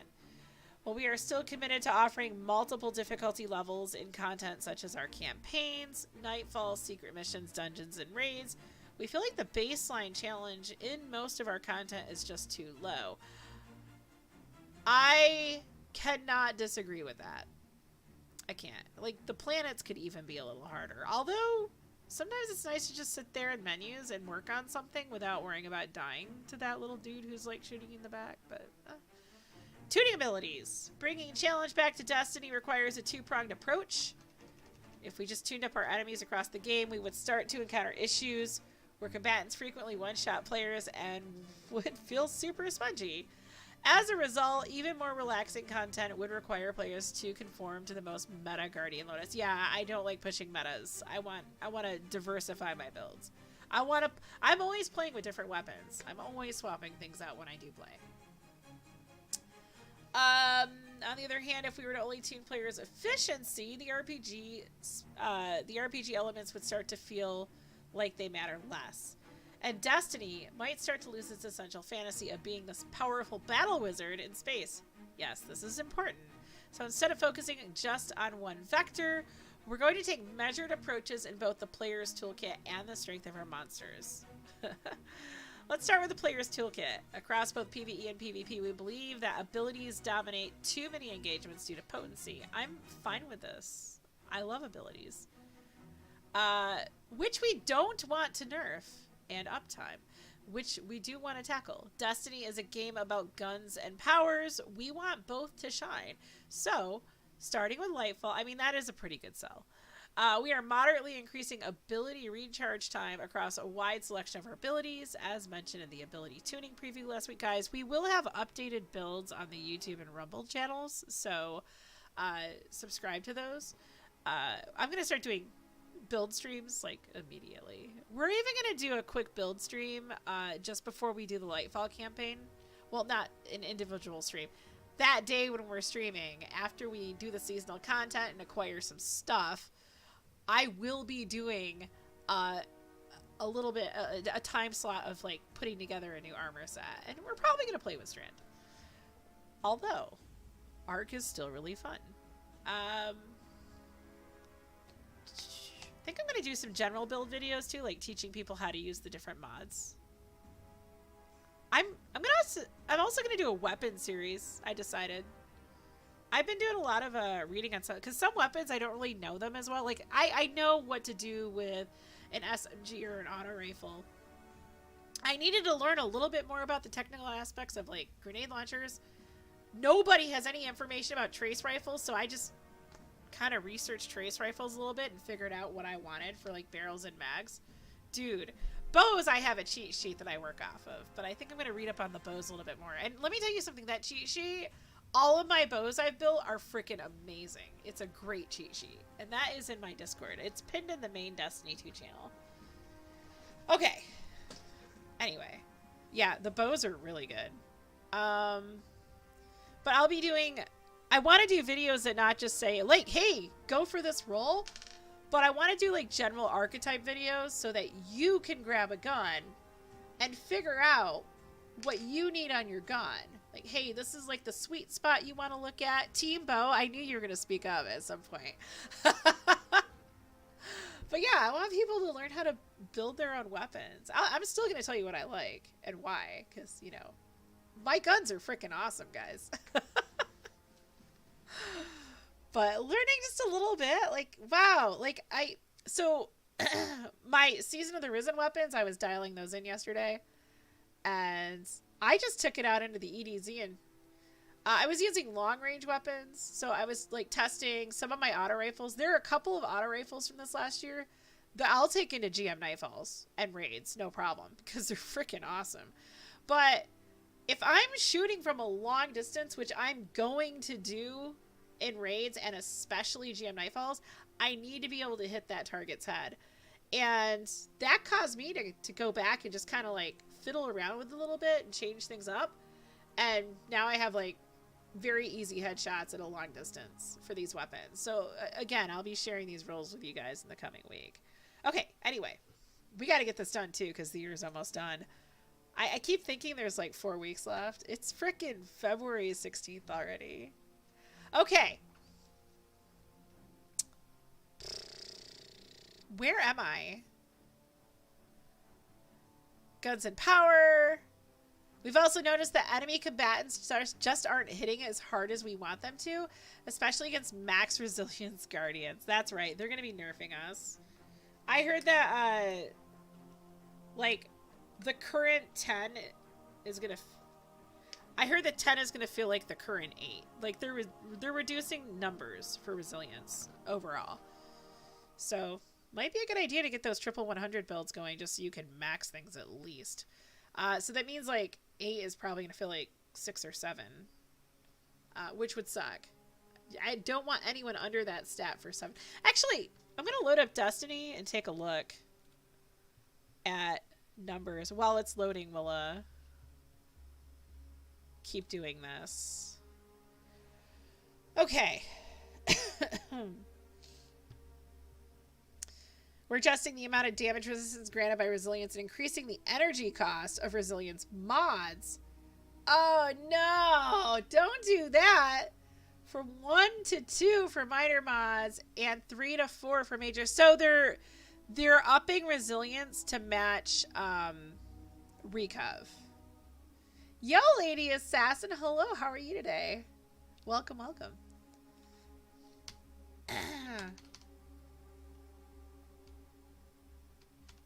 With the build crafting updates in Lightfall, we believe great builds will be much more accessible to the community. And while we still want your gear and your mods to be critical, some of the buffs to Guardians damage and survivability were just a bit too strong in the old system. Don't worry, guys. We'll figure out a way around it. And so, we've taken this opportunity for a balancing patch to gear-driven buffs. Now, I know those last paragraphs might have been scary to read. You did get an oh no out of me, Mr. Pornstash. The man formerly known as Mr. Pornstash. But we don't think these changes are going to be a big swing of the balance pendulum. I don't think it's going to be that big of a deal either. It's just going to be a minor inconvenience. More than anything, this is about reining in some unintentional power creep that we saw over the last year. We're committed, as always, to making your Guardian feel like the ultimate monster killing machine. And I'm confident that with Strand, our new build crafting updates, and a suite of new weapons coming in Lightfall, you will all be making Zavala and Shaxx very proud. Alright, let me pull up the game.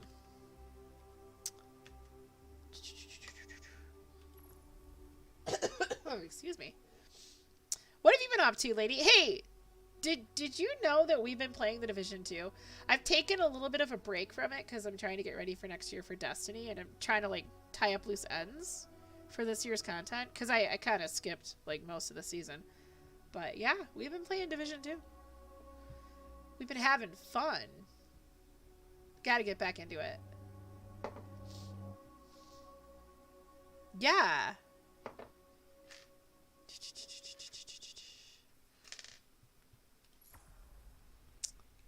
Let's look at stats here. So, I'm at tier 8. I have 26% damage reduction. If I go to tier 9, it's 32. So, I think let me see what a tier, if I were tier 7. This is what I want to do is remember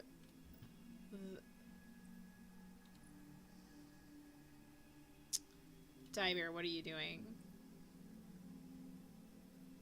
Oh, I need to take off another one. Whoops.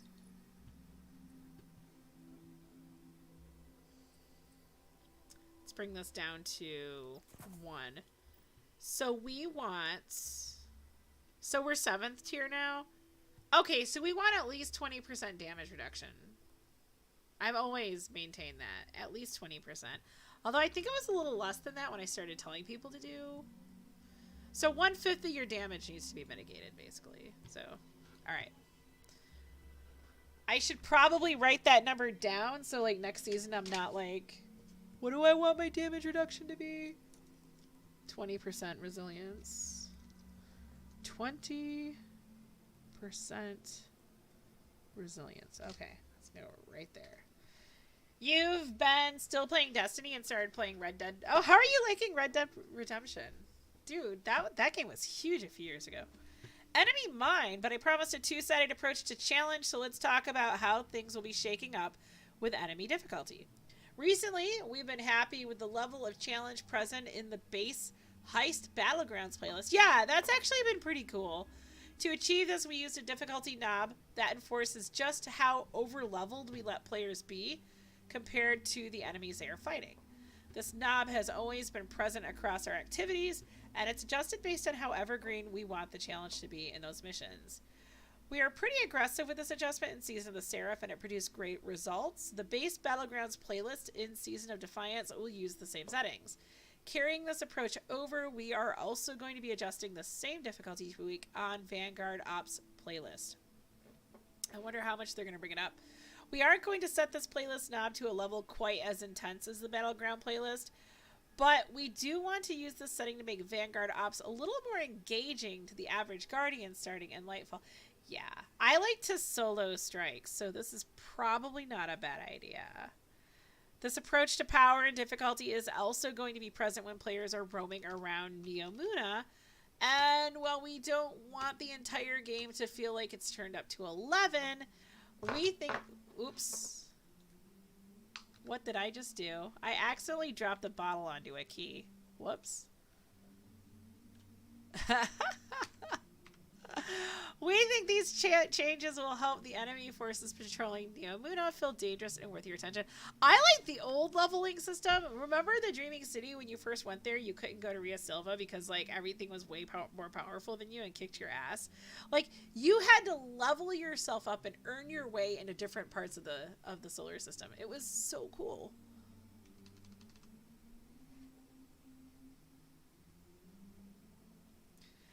That looks like it could be Viced armor. I wonder what that is. It's got to be this season, because that's a battleground.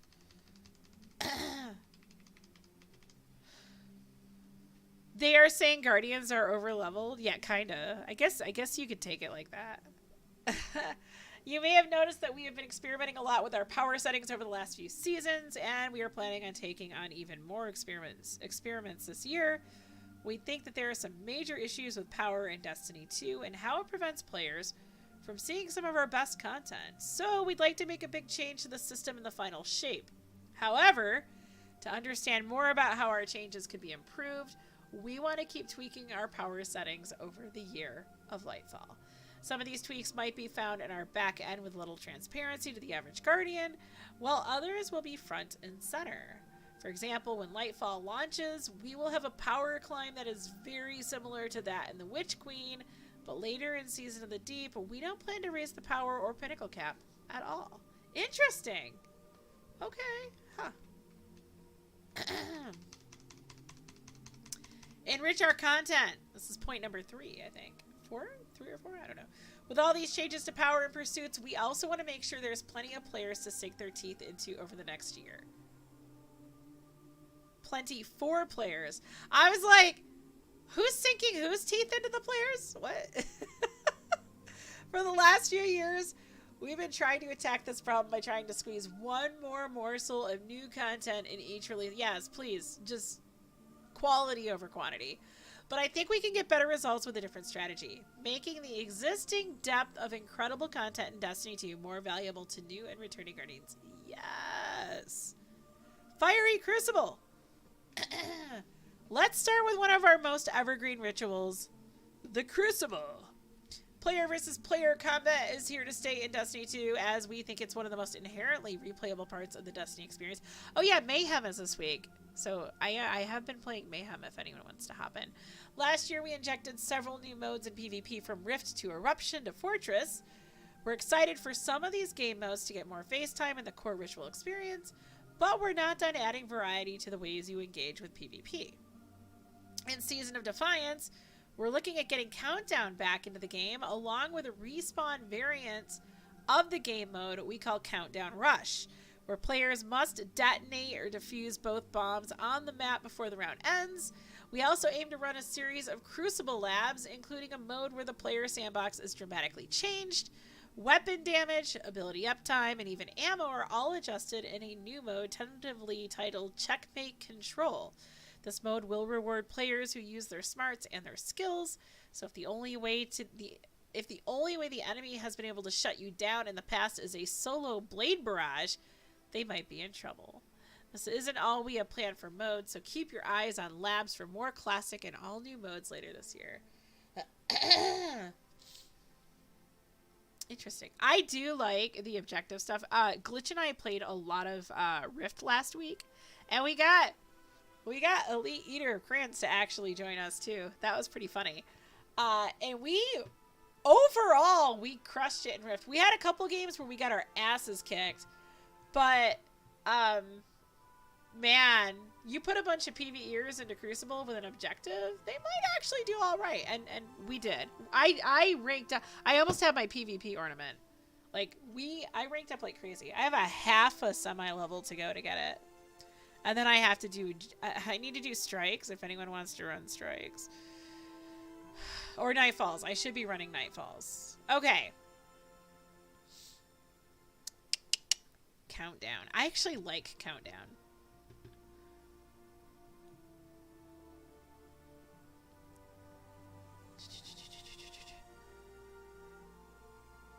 Those are like, I love the all the basic like retro armor sets of Destiny 2. Now, we think that a steady stream of novel game modes and a reining in of player power is going to do a lot for the health of PvP ecosystem, but we're still committed to keeping true to our Crucible maps plan, which means the arrival of Meltdown in Season of the Deep, a brand new Vex Network map in Season 22, and the return of Citadel in our last season before the final shape. We will also be looking at our existing maps and doing a spawn returning pass on many of them this year to improve how our various modes flow. What is Citadel? Do you guys know? There's a lot of Crucible maps I'd like back that I really enjoyed that are gone. I want my Dreaming City one back. That was a fun map. Wait, that's it. Oh my gosh. I don't believe my eyes. That is the map that's coming back. Let's go. Ha ha ha. Let's go. Oh, I freaking love this map. I just told you guys. I'm like, I want the Dreaming City map back. Let's go. All right. Cool beans.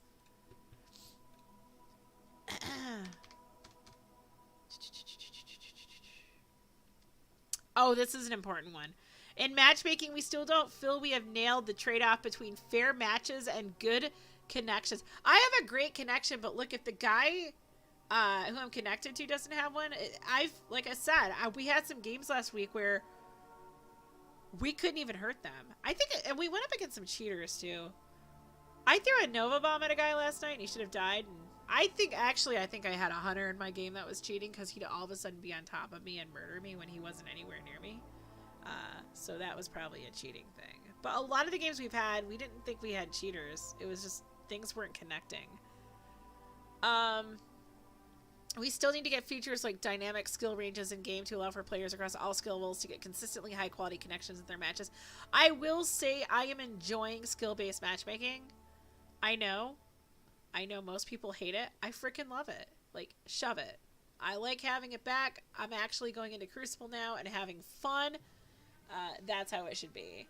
Also, I like the new comp system because I'm not going against players who are climbing accounts, because you know that's still happening. So, all right.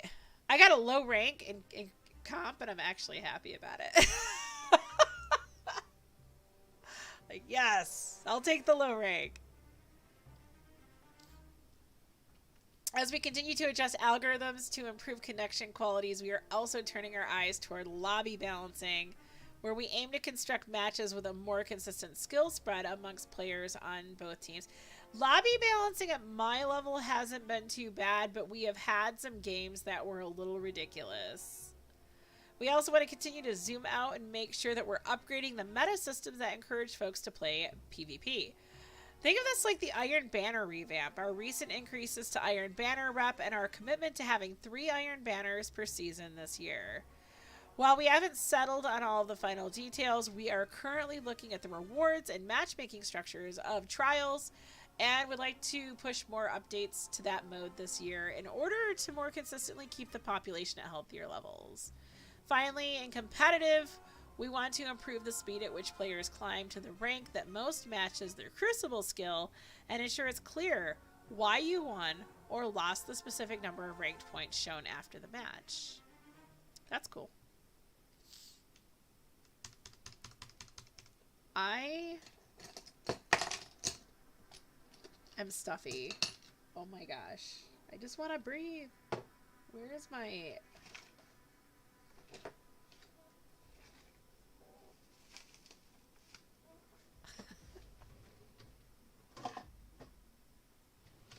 I have no idea where my... I usually have... Oh, they're right here. Sweet. Taking some Sudafed. Oh my gosh. I'm so stuffy.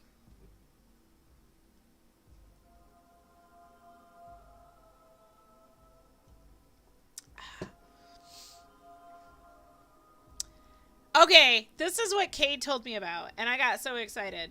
This is amazing. I was so happy when he told me this. Exotic mission rotator. Trials won't be the only thing getting love as far as rituals go, so let's start talking about the PvE side of the game. Over the years, we've added a ton of great exotic missions. Emphasis mine. Great exotic missions. Like, Bungie has done a wonderful job of some of these missions. Like Presage, which I love, and I've whined about it this year because I've actually been wanting to play it. And Operation Seraph Shield to Destiny 2. Operation Seraph Shield is fun, but it's not like, I don't know, there's just something about Presage this is really cool. But yeah, I do like Operation Seraph Shield. This year, not only will we continue to create new exotic missions, but starting in Season 22, we will be adding an exotic mission rotator. Love it. Really love it. Like our Legacy Raid and Dungeon rotators, the Exotic Mission Rotator will feature exotic missions from the past that rotate on a weekly cadence and offer great rewards for players willing to dive into some of the classic content. In Season 22, this rotator will contain the exotic missions from Seasons 13, 16, and 19. They are Presage, Vox Obscura, and Operation Seraph Shield. With this framework implemented, we hope to use this rotator in the future to continue to bring some of Destiny 2's most classic missions back into the fold. Refreshing our strikes. Another area of PvE we think we have a big effect on is the Vanguard rituals. We have already talked about how we are going to be making the Vanguard Ops playlist more engaging by raising the challenge level, but with Lightfall, we are also shaking up some of the activities inside the playlist. This effort will begin with refreshing the Lake of Shadows and Arms Dealer strikes. Both activities have had their objectives and encounters reimagined, right, and upgraded to match the combat engagement levels of some of the more recent strike entries. I don't know. Those are perfect. I love those. Don't ruin those. I don't like the current boss arena designs that we have, and I'm afraid they're going to mess those up. So I'm kind of scared now. I don't want them. Those are, like, I love Arms Dealer. I still need to solo that GM, and I probably won't be able to do that if they screw it up. So they want to make it like the more recent strikes, like Light Blade and Proving Grounds. Okay, Proving Grounds, I actually leave that strike, because while the strike is amazing, I hate the boss room. So I often just leave it. Like, I just don't want to invest the time in it. Same thing with the Vex one from Europa. I hate that one. In addition, we are also taking strikes that have not been updated recently, such as Exodus Crash and the Inverted Spire. I love the Inverted Spire. Don't mess that one up. and dramatically reducing their presence in the Vanguard Ops playlist while eliminating them from Nightfall rotations. No. I mean, Exodus Crash is fine, but not the Inverted Spire. I freaking love that one. Stop making me do the playlist and let me just pick which strikes I want to do. These strikes will still be available for direct launch, but until they get brought up to the engagement parity with some of our more recent Vanguard content, they will not show up as frequently as the ritual gameplay. Lame. Lame. Aside from strikes, we're also going to be upgrading how Battlegrounds integrate with Vanguard Ops. Alongside Lightfall, the Season 16 and Season 19 Battlegrounds will be added to the Vanguard Ops playlist. We really like the fast, enemy-filled chaos of Battlegrounds, so this year we will also be adding a selection of Battlegrounds as night falls. This process will begin with the Mars Heist Battleground being part of the Nightfall rotation in Season of Defiance, and we expect more Battlegrounds to be following suit each season. I have no complaints about that, but I think some of the arenas are not going to be fun for GMs. We're excited to see how players tackle Season of Defiance's first Nightfall rotation, where 4 out of the 6 Nightfalls will be new or refreshed content coming to the GM rotation for the first time. We expect even the older Nightfalls to feel rekindled by new loadout options, since the match game modifier is also being retired from Nightfalls with the launch of Lightfall. Alright, looking further. As we get further away from Lightfall in our seasonal schedule, we are going to make some targeted changes to ritual content based on what we've observed about why players engage in this content. While we don't expect these changes to make it in for Season of Defiance, over time we want to start pushing both more rewards to ritual content and more options to engage with our ritual content. I think by ritual content they mean playlists.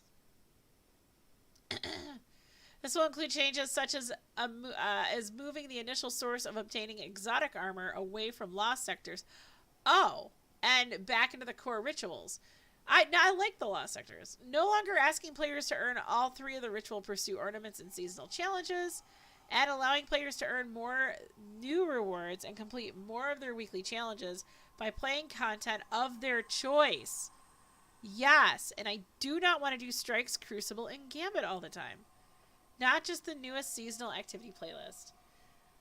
This rebalancing of objectives and rewards is going to be a slow burn over the year of Lightfall, and we are going to take a more direct approach in our last season of the year, dedicating a significant amount of development time toward a more core ritual-focused season.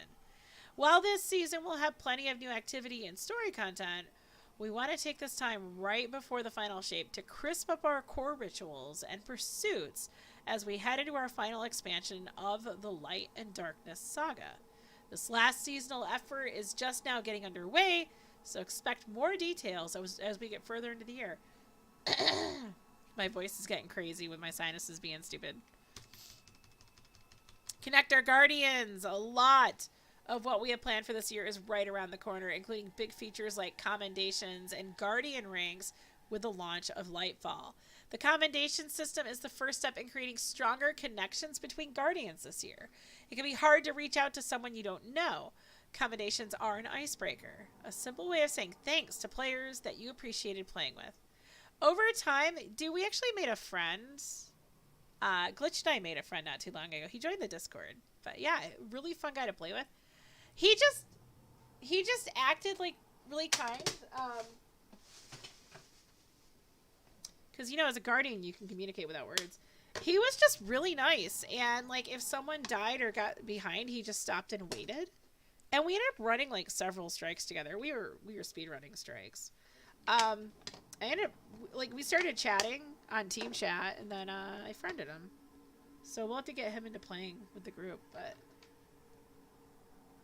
it's kind of cool. Nice people. And I've been trying to be more patient and fun, although I do speedrun strikes. It can be hard to reach out to someone you don't know. Commendations are an icebreaker. I think I already said that. Certain commendations like Pace Setter and Saint's Favorite are only available to be given in Trials of Osiris, while others like Perceptive and Knowledgeable are given out in raid and dungeon content. Eventually, the commendations you earn will become a history for where you've been and what you've done.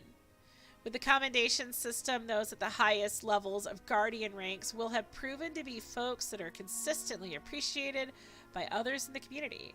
Sometimes it will be because they are the kinds of people willing to do the heavy lifting when organizing a large group of players. Sometimes it will be because even if they aren't the kinds of people comfortable speaking up, they are always doing what needs to be done to help the group overcome the obstacle in front of them. Over the last few weeks, I've been playing a bunch of heist battlegrounds, and every so often I'll get matched with a pair of folks that I have a lot of synergy with. And we'll end up absolutely crushing the hive infestation. This joy has come with this tiny sense of regret that I'm not living just a few weeks in the future and able to pass along a couple of commendations to show my thanks. I can't wait for Lightfall to be in everyone's hands so we can all have the opportunity to show gratitude to our fellow Guardians. Nice chat. Commendations represent just the first step of reaching out to one another. If players want to generate a deeper relationship, they need the opportunity to communicate. Over the last few years, Destiny 2 has often felt too lonely for those who aren't playing with folks they know. In order to improve this, we'd like to invest in the overall chattiness of Destiny 2. I mean, it would help if the chat actually worked all the time. The chat has had some very sad days this last year. I couldn't even communicate with my clan on several occasions, and at one point it was completely disabled. So, sadness. But let's see what he has to say. In order to improve this, we'd like to invest in the overall chattiness. This is not something that's going to happen right away with Lightfall, but we want to start opening up more lines of communication between our players in the future. Eventually, we want to change our game-wide text chat channels so you have more frequent opportunities to reach out to a fellow Guardian. Over time, we'd like to continue to invest in deeper chat moderation, better filtering, and bigger features like speech to text. I mean, just let me block people easily and have it actually work. We think that text chat is a great way for players to communicate with one another at their own pace while still retaining some anonymity. This does not mean that text chat is going to become required for Destiny 2.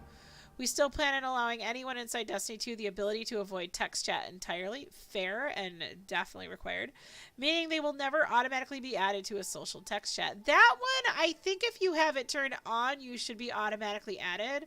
Because, like, I've been in some activities lately where I knew people didn't know what they were doing. I was like, yo, shoot the boss right now. Or, hey, save that crystal for last. You know, these are key things that people need to know. And a lot of folks playing Destiny right now aren't really in the know about how the game works or how to get through certain activities with max rewards. Because your more experienced players right now are playing other things.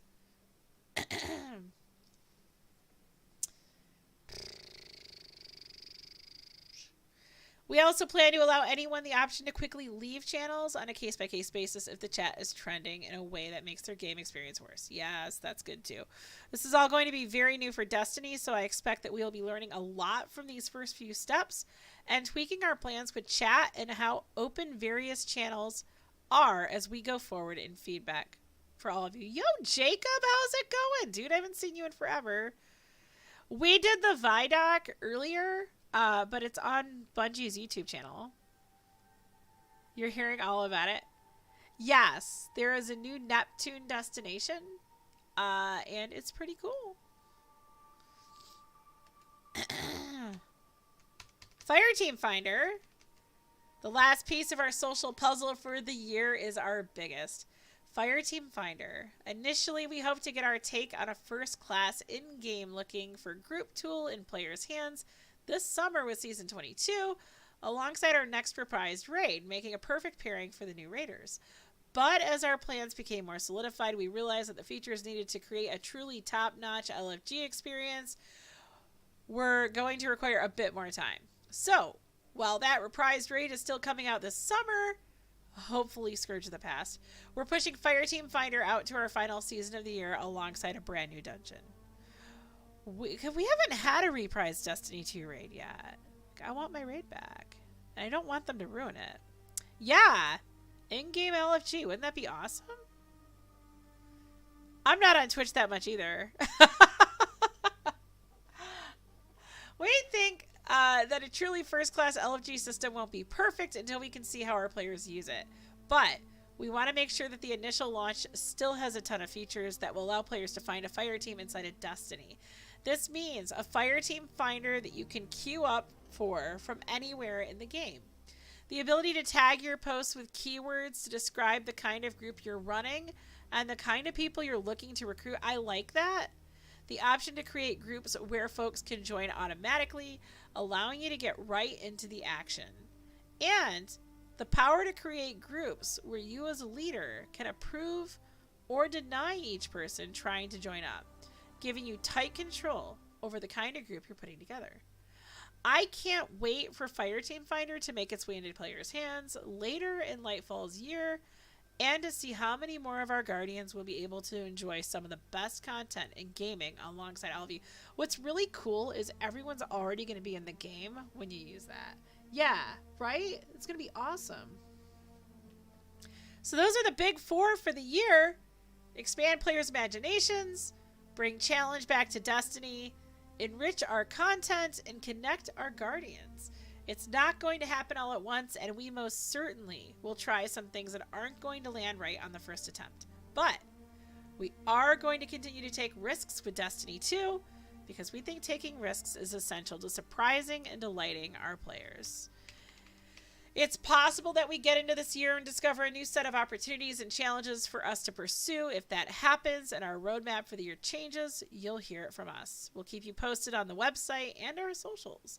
As we talked about at the start, Destiny 2 is a big, living, breathing organism, and what it needs to thrive is always changing. But one thing you can count on is that just as so many of you are choosing to spend your precious time in this game world, we are proud and grateful to be there dreaming about creating and experience the game we all love. Thanks for reading, and see you on Neomuna. That's the new world. Joe Blackburn, Game Director, Destiny 2. All right. Let's take a look at Lightfall.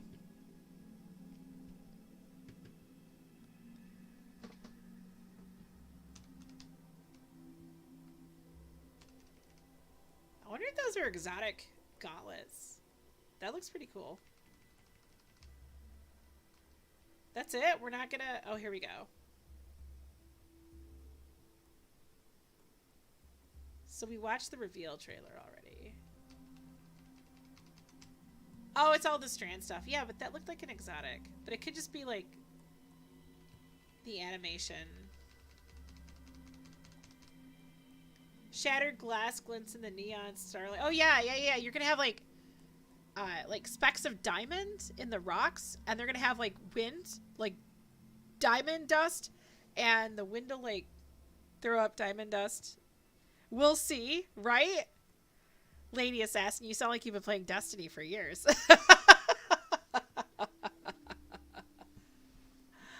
Oh, we'll see. It's like the new motto of the experienced Destiny 2 player. We will be doing Legendary mode of the campaign straight out of the gate. Complete Legendary mode and be rewarded with a complete set of armor, preparing you for everything. Oh wait, we're gonna get like update. Okay. As long as it's good art. See, I'm not going to get armor that's better than what I have.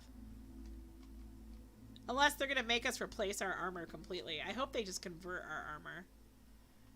Although my armor was converted before. Guys, I'm still using raid armor I got from Season of Arrivals. I cannot get better armor. I'm trying so hard to replace it with higher stat rolls, and I'm just not getting the drops. That's why I don't have like the triple oh my gosh. Triple stats. Triple 100s. Alright. That's funky. Titan Berserker, untamed and wild, they leap into harm's way with abandoned manifesting claws to sever their targets from the weave.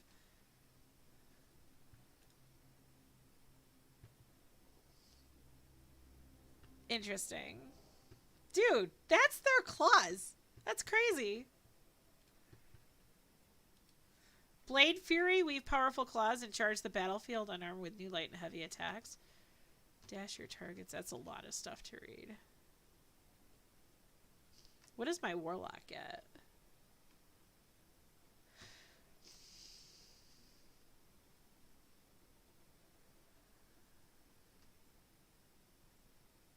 The Red Runner is the hunter.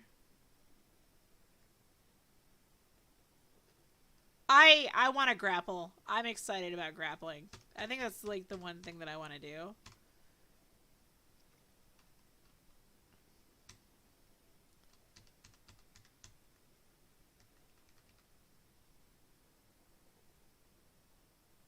Travel to a destination unlike any you've explored in Destiny 2. Cross paths with bone-chilling tormentors and valiant cloud strikers. Is this a trailer we haven't seen? Just look at this place. It is. We always thought we were the last ones left.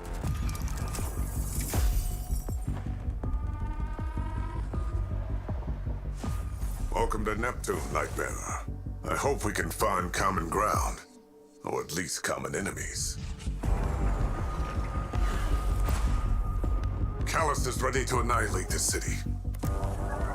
Stand with me to defend the Amuna and its people.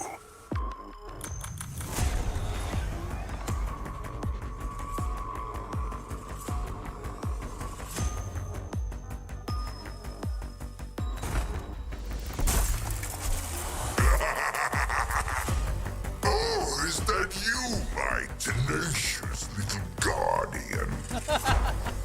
So good of you to be tonight's entertainment.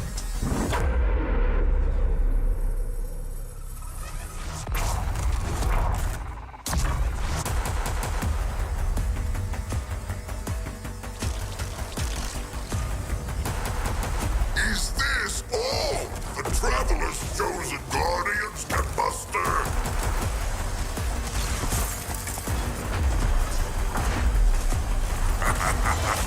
You cannot escape oblivion. Embrace the end.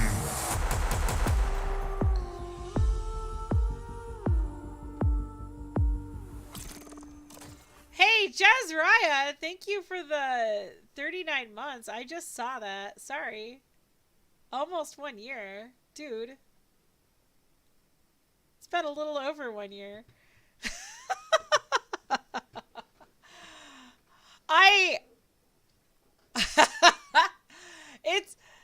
I love that voice actor for Callus. It's the same guy who does Reinhardt from Overwatch. I absolutely love him. He cracks me up. He is so dynamic. He's just great. That's why I giggle. The dude is just amazing. Quicksilver Storm. Wait, I have this already, and I don't use it because it's like I don't feel like figuring it out. I do have this. This is part of the pre-order.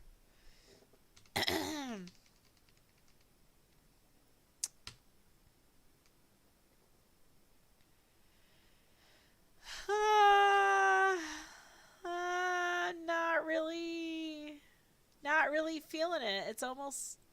I think the Titan looks really cool with all like the ammo around him, but just not feeling the rest of it. Why do they have to make Warlock so bulky looking? Do you really think I want all that crap on my boobs? Like, come on.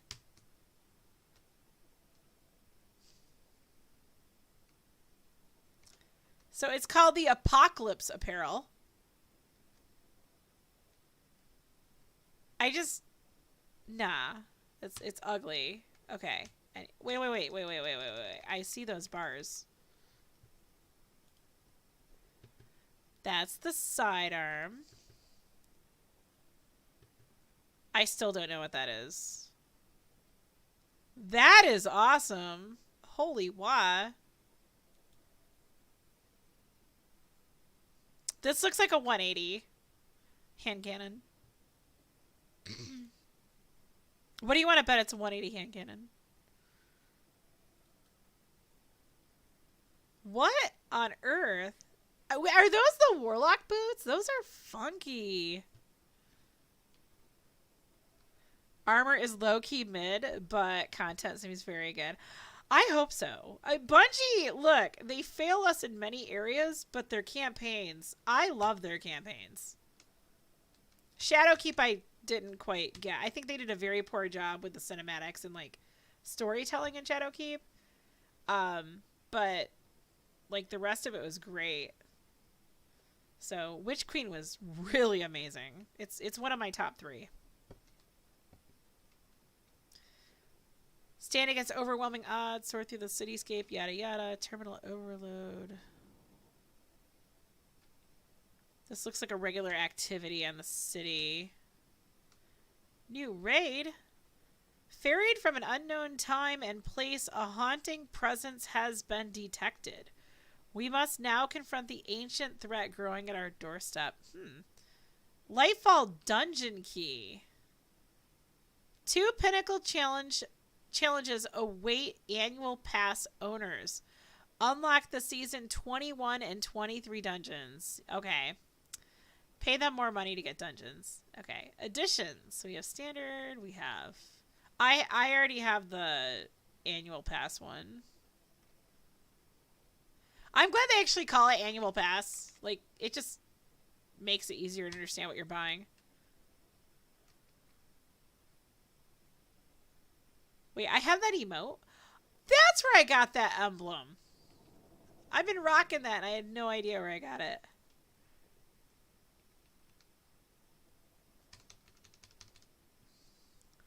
Rahul's secret stash ×4? Is it like the old maps that we got from Cade? Because those were cool. That I did not buy. I debated it and I was like, you know what? I don't need junk. I don't need it. So that's the collector's edition. Yeah, I think I have that on my Titan. Ah! It's Callus. Dude needs to see a dentist. Alright, guys. There you have it. That is all the stuff. We have not done a TWAB for a year or something like that.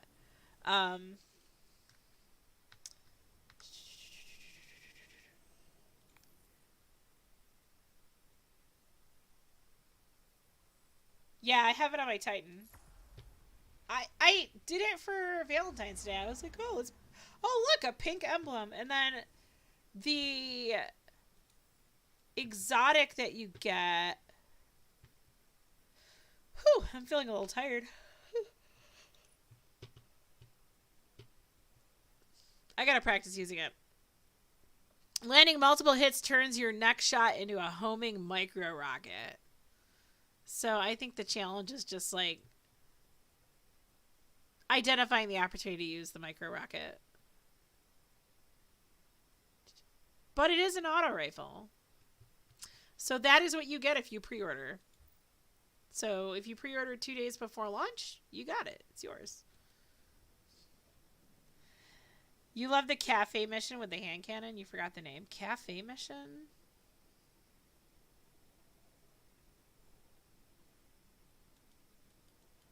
Huh. Alright, guys.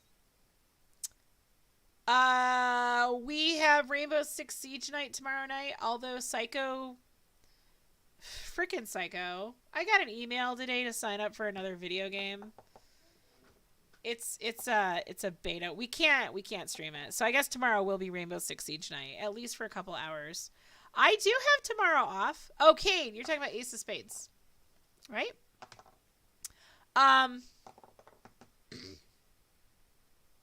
So yeah, I'm getting the car fixed tomorrow.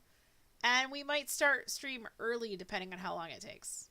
So if we do start it early, I might actually do that Season of the Risen Weapons stream really fast. And then we'll switch on over to whatever we want to do. And then Saturday, I am seriously thinking about reviving Coffee Talk on Saturday mornings. So we will do that on my Bare Truth channel on YouTube. I might do part of it on Twitch. I might do it on Twitch. So that could be Twitch, YouTube, and Rumble. I do have a Bare Truth channel on Rumble. But I want to start doing Coffee Talk again. And so yeah, we'll just talk and I will be talking about some of the crap I'm seeing on Twitter and some news politics and then other stuff. You know, like what we used to do when I streamed full time, that kind of stuff. And oh wait, I can't do that this Saturday. Oh my gosh, I have to go away this Saturday. There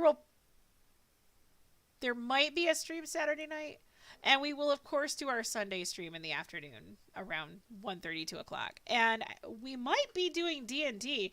Penguin has a one-off campaign that he wants to do, and he rolled characters. I'm like, roll up a character for us. Let's do random characters. So he rolled up some pretty diverse characters with some crazy personality traits. I wanted to force the group to actually like role play, because we tend to roll up characters that are like us, like what we have in Gunny's campaign. But oh crap, J Real has not been tagged. J Real needs to be in here. There we go. We might have all 5 characters put to use. So we might have that on Sunday afternoon. And then I need to, let me see. We will get these weapon streams out, I promise, starting this weekend. Like I said, I want to get one out tomorrow. And then we have 4 seasons to do overall. So 4 weapon stream videos with some lore. And then, so it's going to be kind of like a recap of the season. Armor lore, weapon lore. I'll go over the weapon rolls at the top of the stream so that anyone who's there just for the weapon stuff will get what they came for immediately. And then I'm being nice. After those 4 streams, I'm going to start doing Lost Sector streams. Again, none of this is being edited. So, like, we'll go into Legendary Lost Sectors, and then we'll do Master Lost Sectors. If there is something you'd like to see on a Lost Sector, let me know. In the past, when I did videos, I would pick something special, like, we're going to do, for the Legend Lost Sector, we're going to do all free world drop weapons for people who don't have the season pass. I would try to do things like themed videos for newer players. That's usually what the YouTube channel is for people who are learning Destiny 2. And it's to explain things that you're not going to get from most experienced players. Like, it's to help, you know, less experienced players actually, like, get good at the game and enjoy it. So that's what I have planned for the remainder of the season. And then I might stream a prep video. I'm not sure. If you want to know how to prep, there's already a bounty prep. There's 2 season prep videos on my YouTube channel that you can access. I don't need to remake these. I mean, things have changed a little bit, but they're still incredibly relevant. Let me go to my channel here. If you scroll down to the popular videos, like there's one about God rolls. There's one about how to level up your season rank fast. Oh, I don't know where the other one is. Well, there is one about... Well, actually, that is the bounty prep one. Yeah, the season rank one is the bounty prep one. So, like, I've been doing these every week. I've been doing all the,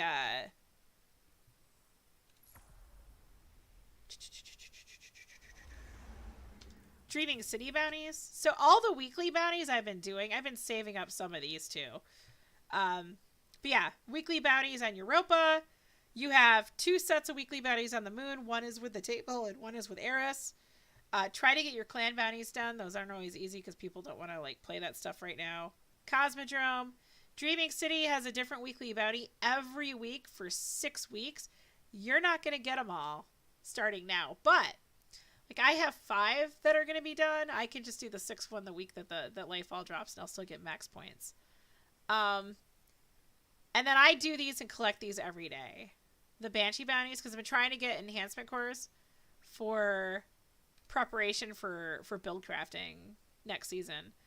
If you save Crucible, Vanguard, and Gambit bounties, only save 7, because you will screw yourself out of a powerful drop if you have 8.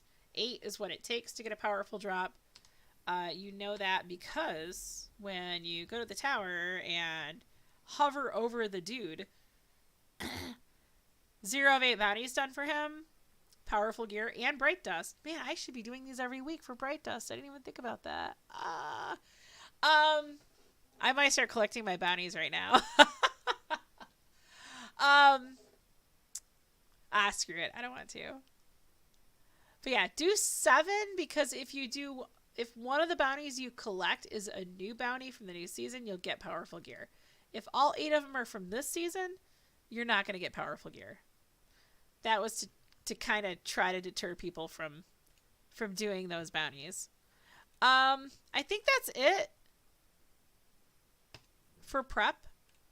Thanks for watching, everyone. Good to see everyone. And if I don't see you, I'll see you Friday night. And then I'll see you guys everywhere on Saturday. Thanks for watching.